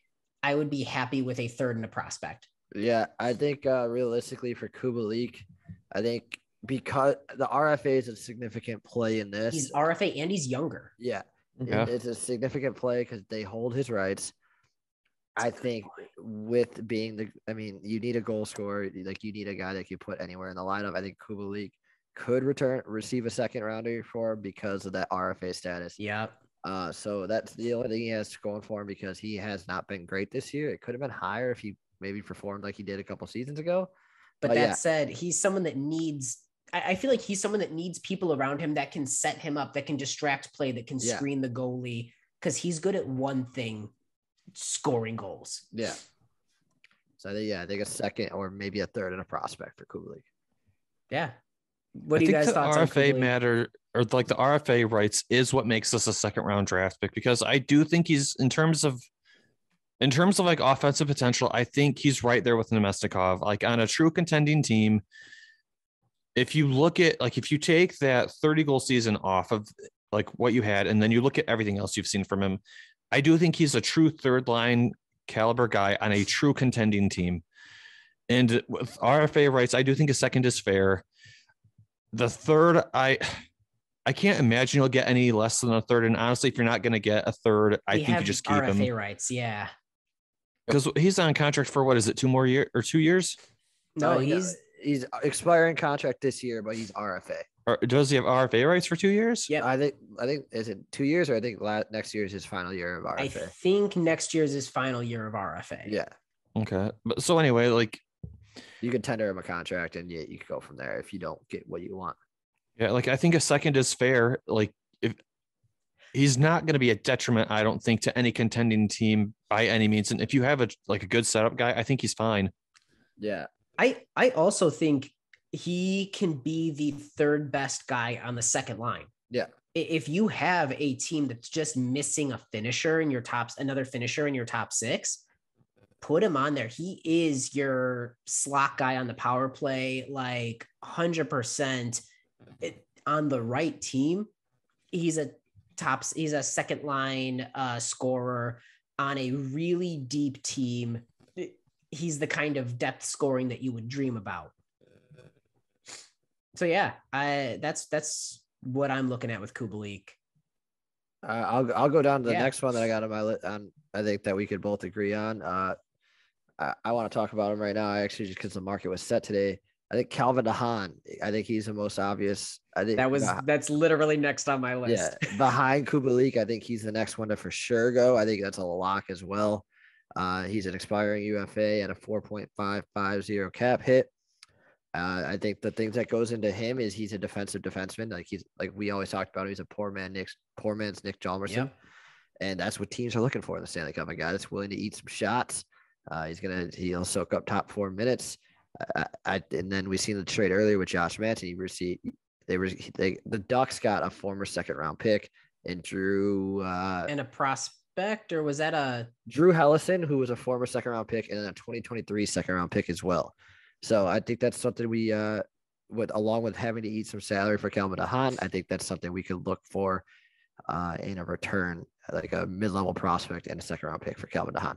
I'm with you 100%. If we retain salary, second in a prospect makes a ton of sense, because you're right. Realistically, Josh Manson is a DeHaan comparable. Yeah. DeHaan's a little older, I think. He's 31, so he's by no means, and that's like a good age, honestly, for a defenseman. I'm all for, I think if we don't retain any salary, a second or a third in a prospect. But if we retain salary, second in a prospect makes a lot of sense based on this market now. And every single team can benefit. There is no team that would say, oh, no, you know what? I don't need any more defensemen that could really shore up and eat important minutes and really eat pucks and defend. Like, this is a guy that every single Stanley Cup contending team wants for the right price.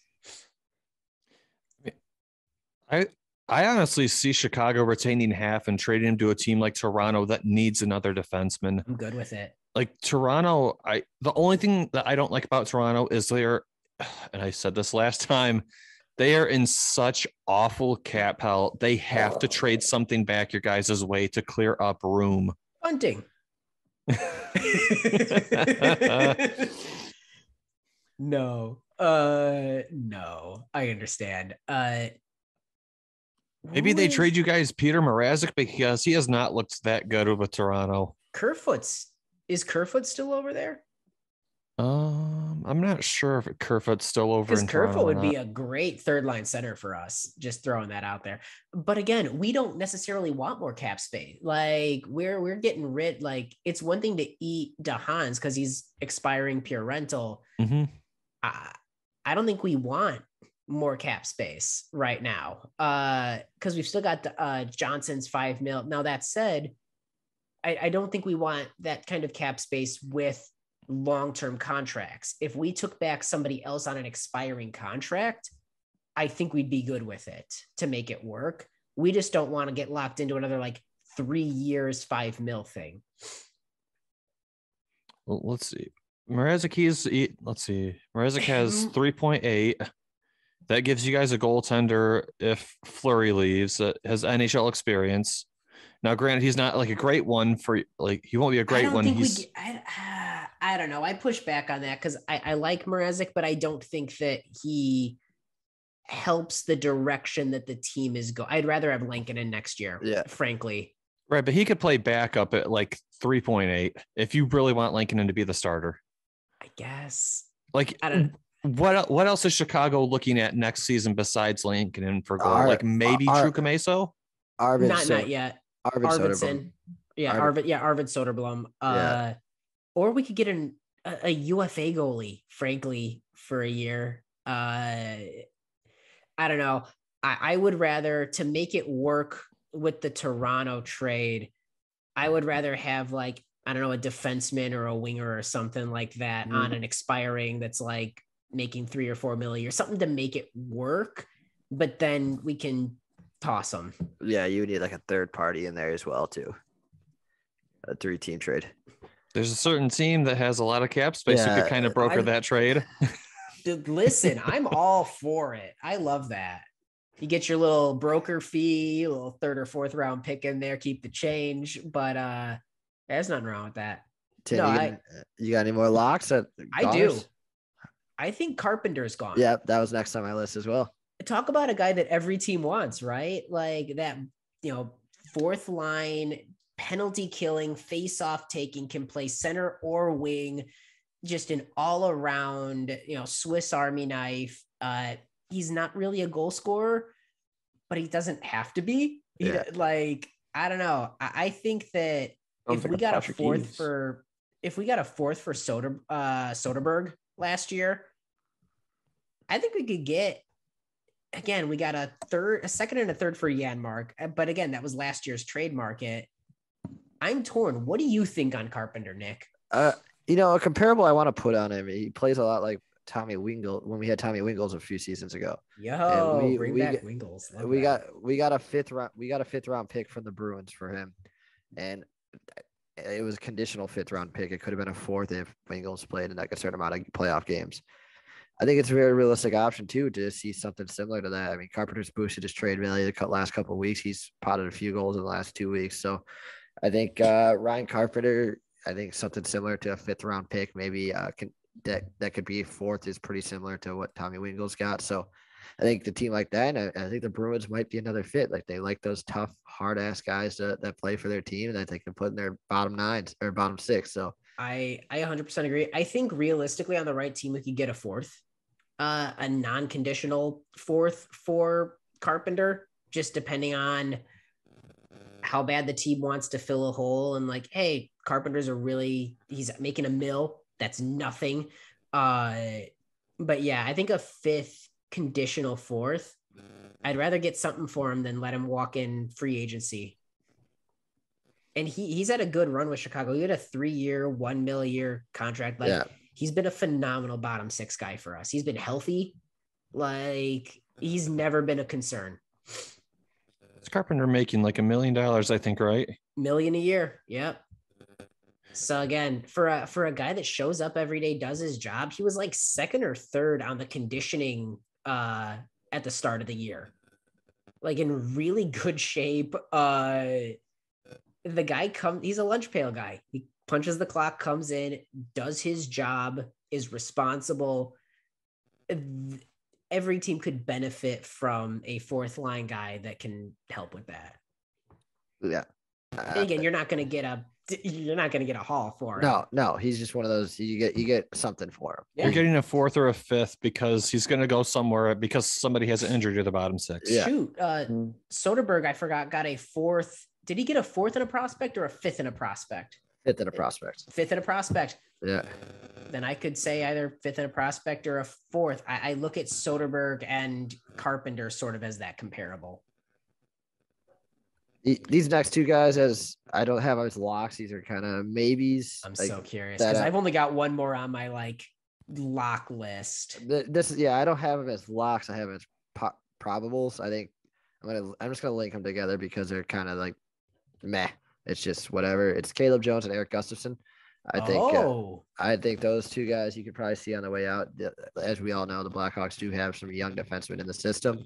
I think you might want to see get Ian Mitchell in some games again later in this year. Alec Regula, he's been called up quite a few times. Isaac Phillips, Jacob Galvis. We have those guys. Dan. Yeah, we have guys in the wings that. Kalynuk. Yeah, and Kalynuk as well. Jesus, yeah, we've got listen. Get rid of both of them. Like, have fun. So I see Gustafson. It never really made sense bringing him here to begin with. I think he gets he filled a void. Yeah, you get something for him. Like I don't know. I'm not really like maybe a sixth or a seventh.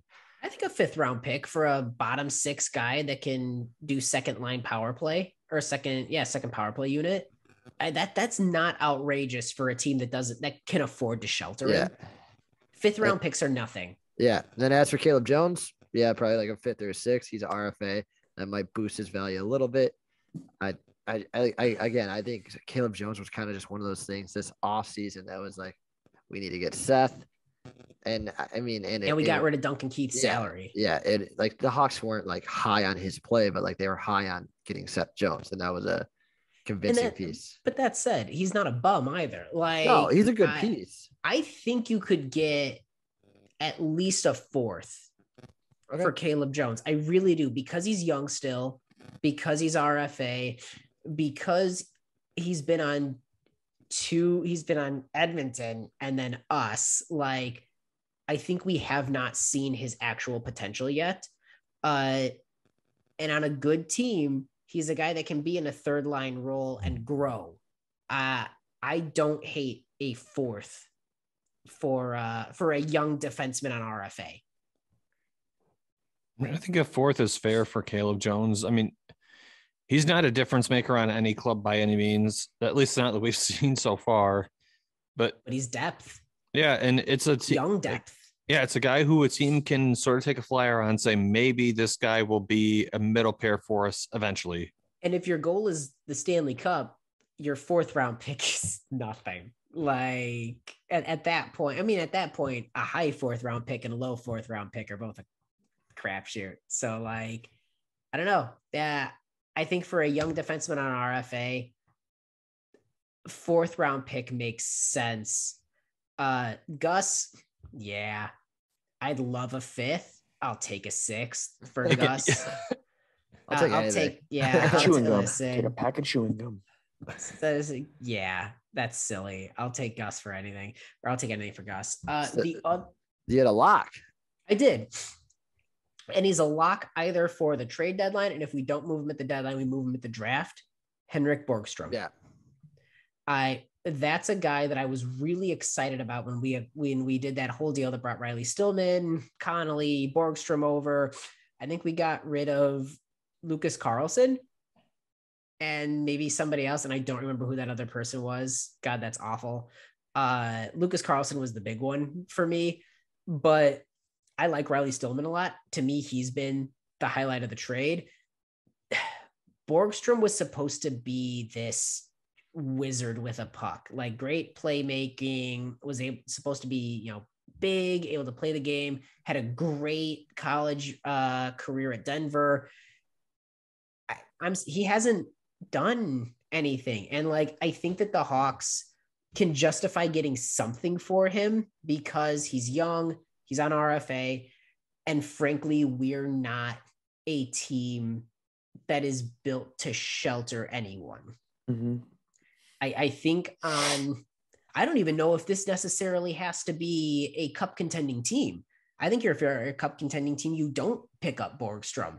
But if you're a team that's looking, you're a middling team, not a rebuild, but somewhere in the middle that says, yeah, you know what? I'll take a flyer on a guy that realistically has a very high pedigree, has the skills, and we can shelter him as he develops.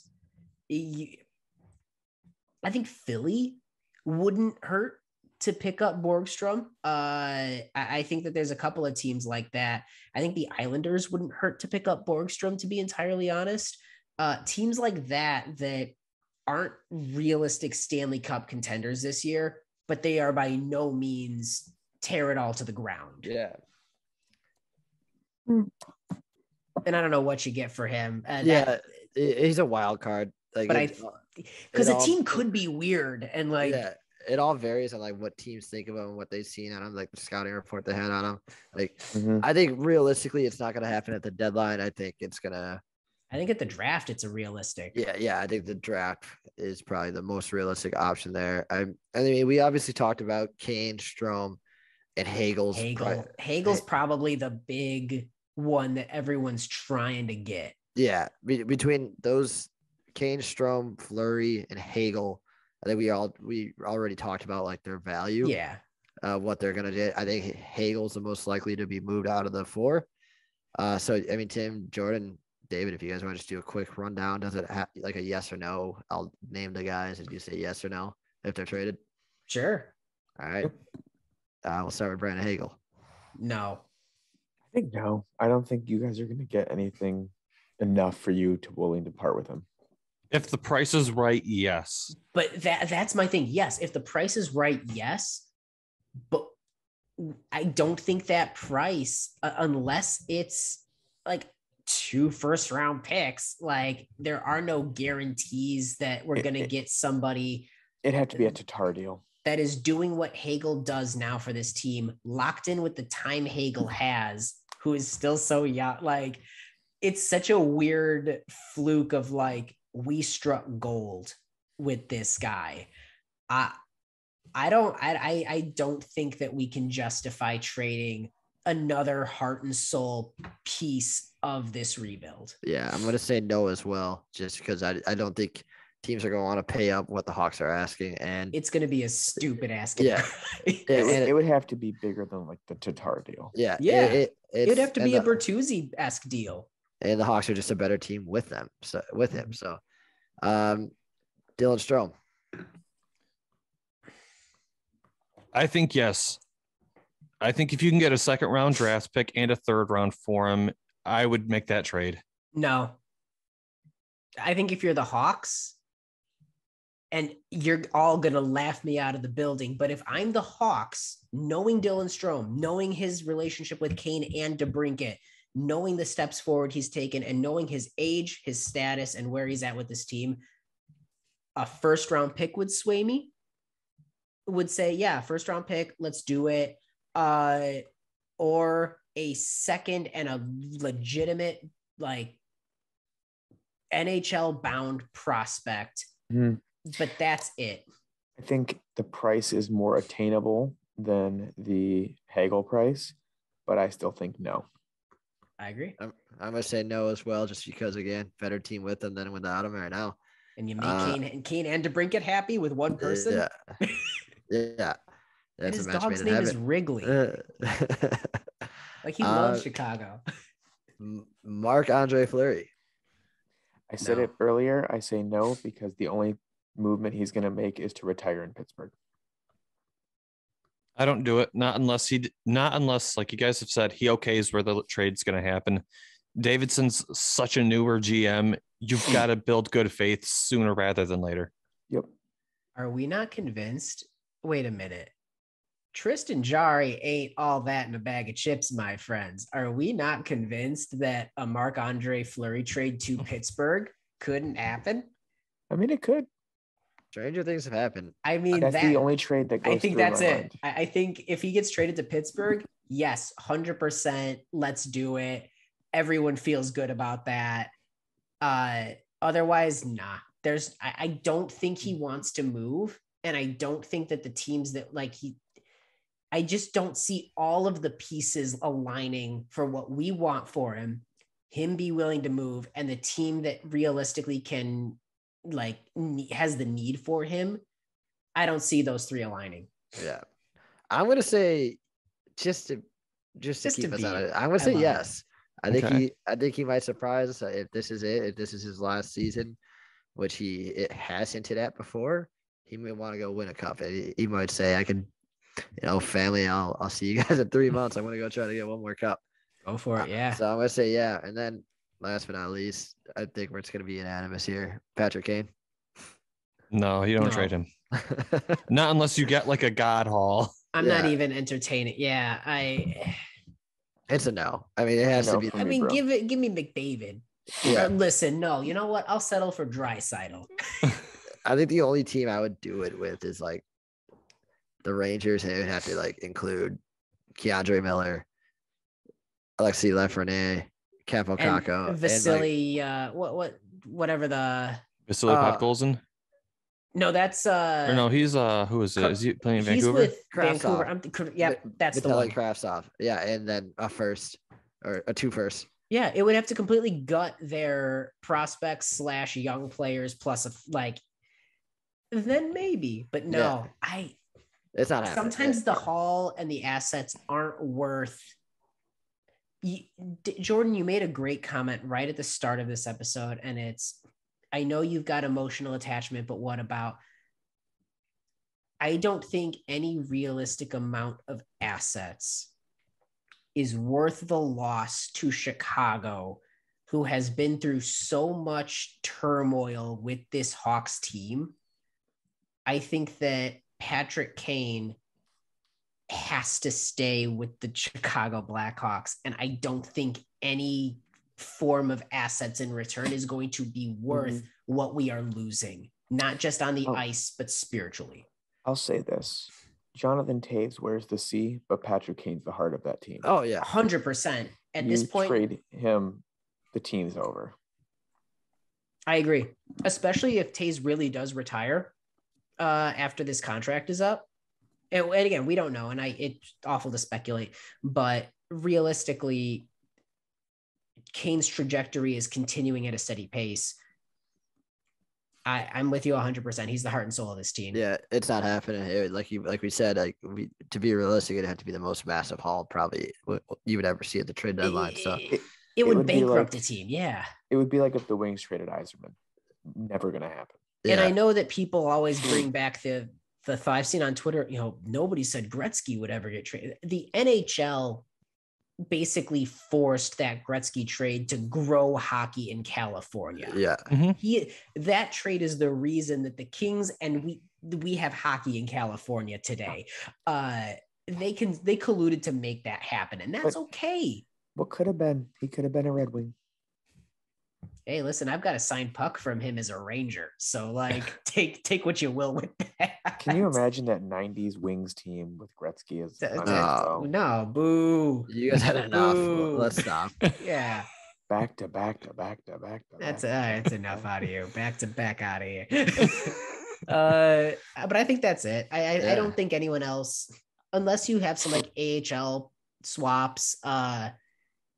Is Brett Connolly a chip? No. Is that something that we not can with give his up? Not with his salary. If we retain salary, could we get no. Is he nothing? I don't know. That's like asking us, are we moving Danny DeKaiser? That sucks though, because he used to be. He's not old by 29. Any means. I think he's 29, right? Yeah, he's 28 or 29. And he has several seasons of being a 20-goal scorer. I don't know. He feels like the kind of person that you could get a mid-round pick for on a team, but it would have happened. It would have happened by now. Yeah, we would have moved him. Yeah. I don't know. Sorry, Brett. I tried. But yeah, I mean, that's the trade deadline special there, boys. I love it. We do have just one piece of news to talk about with regards to the NHL. Jack Eichel played the Buffalo Sabres wearing the Vegas Golden Knights outfit. I loved his post-game comments with the media. If ever I have seen a player throw shade. Such the anti-McDavid.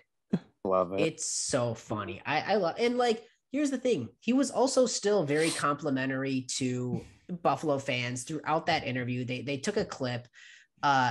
Again, you interview somebody in the heat of the game, like right after the game.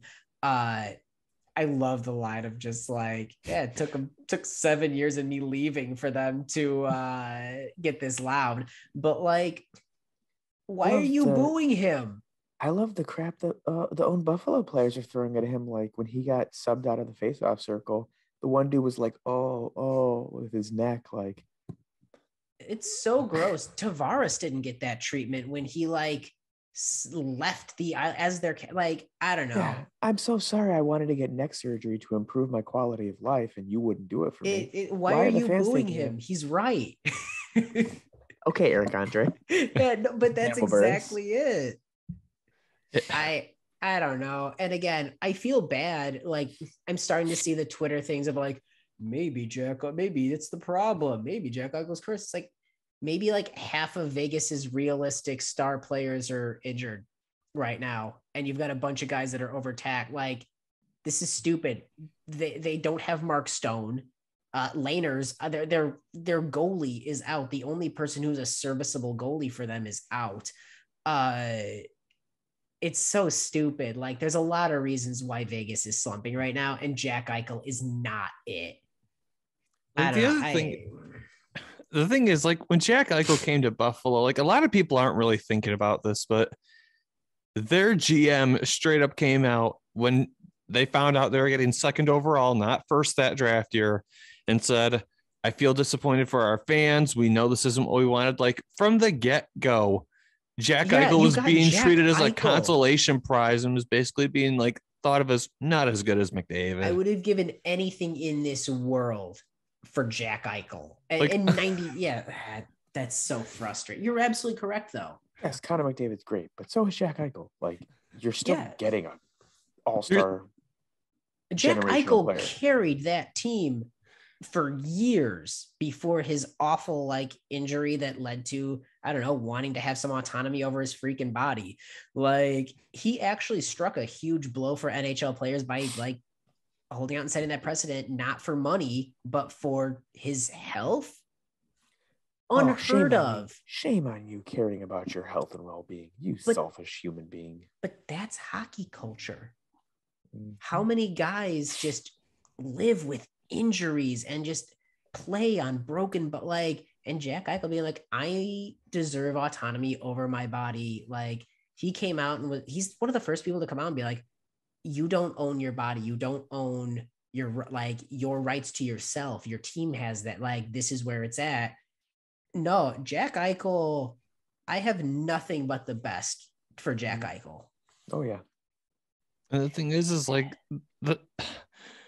could you imagine being upset that you got Jack Eichel as a consolation prize? Like, sorry, you only got a superstar center. Like Buffalo, but Buffalo's management has shown that. Oh, shucks. They get first overall picks and they waste, like they squander them. They don't have any respect for what they've got. So why would they respect getting second overall? Yeah, I mean, Rasmus Dahlin was supposed to be the next Nick Lidstrom, and I haven't really seen anything from him. And that's so wild because, like, I feel like he was more compared to Erik Karlsson, which, like, don't get me wrong, Erik Karlsson willed Ottawa to a conference final. And his own teammates treated him like garbage. Yeah. God, that was awful. But yeah, I don't know. It goes back to, I think that the Buffalo Sabres organization is a toxic environment because they have shown repeatedly they can't develop. There's something wrong, not with their scout. They draft well, but their development is wrong. It says something when your first overall pick this past year, Owen Powers, like Yeah, I don't want to play in the NHL yet. I'm going to go back to college. Yeah, that's ridiculous because he could have jumped in. Mhm. Easily. I wouldn't. Had the Not if I'm Kraken, Buffalo. Oh, I bet you 100%. Had the Kraken gotten the first pick, he would have debuted for the Kraken. Oh my God. And he'd be a legend. He'd be like, and it doesn't even matter if he's got a bunch of growing pains. Like, but Buffalo, I just can't. It's the development that drives me absolutely up a wall with them. It's Yeah. unfortunate. It's unfortunate to see that relationship went that toxic, but I do have to say it's given us some really good NHL theater. I love it. In a league that probably has the least drama and theater out of any of the main like leagues, I'll eat it all day long. This is phenomenal. Look what it's given us as a show. We're a Red Wings and Blackhawks podcast, but we always have a weekly crap on Buffalo talk. And this is 100%. Right, you know, the Coyotes might be playing pond hockey next year in the middle of Arizona. It would be a literal pond right now. Last time I checked. Yeah, they won. I picked up Nick Schmaltz and he got me a goal and an assist. So if the Hawks had just held on to some people and developed them instead of constantly be trying to win now, I don't know. That's a totally different story for another podcast. But Nick Schmaltz, how are you? You're looking great, buddy. We didn't sign Stephen Weiss. I'm surprised none of us picked up DeZingle. Well, we're getting off the rails, fellas. I'm going to close this sucker out. Yeah, not a bad idea. For anybody who's still watching or listening, we appreciate you guys tuning into the show. At the end of the day, this is a podcast. It's by fans for fans. There's no corporate sponsorship or anything like that, so we can just basically say whatever we want, which is awesome. If you liked what you heard or watched, feel free to give us a like, follow, share, retweet, whatever the social media currency is of choice on the platform you found us. We're on SoundCloud. We're on Apple Podcasts. We are on YouTube. We're on Facebook, on Twitter. Type in Stickblade Podcast. You'll find us on there. Like, we're really easy to find. And if you want, you can send us any sort of like feedback, criticism, critiques, questions you want us to talk about, discussion topics. We enjoy interacting with you guys from time to time, and we haven't had anybody in a while interact with us. So feel free to give us that sort of stuff to do. This has been a really unique edition of the Stickblade Podcast just because it's the trade deadline episode. Next week when we come back here, the trade deadline is going to be over. And this is kind of something fun to do. Just you see a lot of weird stuff happen at the trade deadline. But with all that being said, I was your host for tonight, Jordan Linscott, and for my co-hosts, David Barnhouse, Nick LePage, and Tim Stompanato. We will catch you all later. You guys stay safe, take care of each other, take care of yourselves, and we will catch you all back here next time.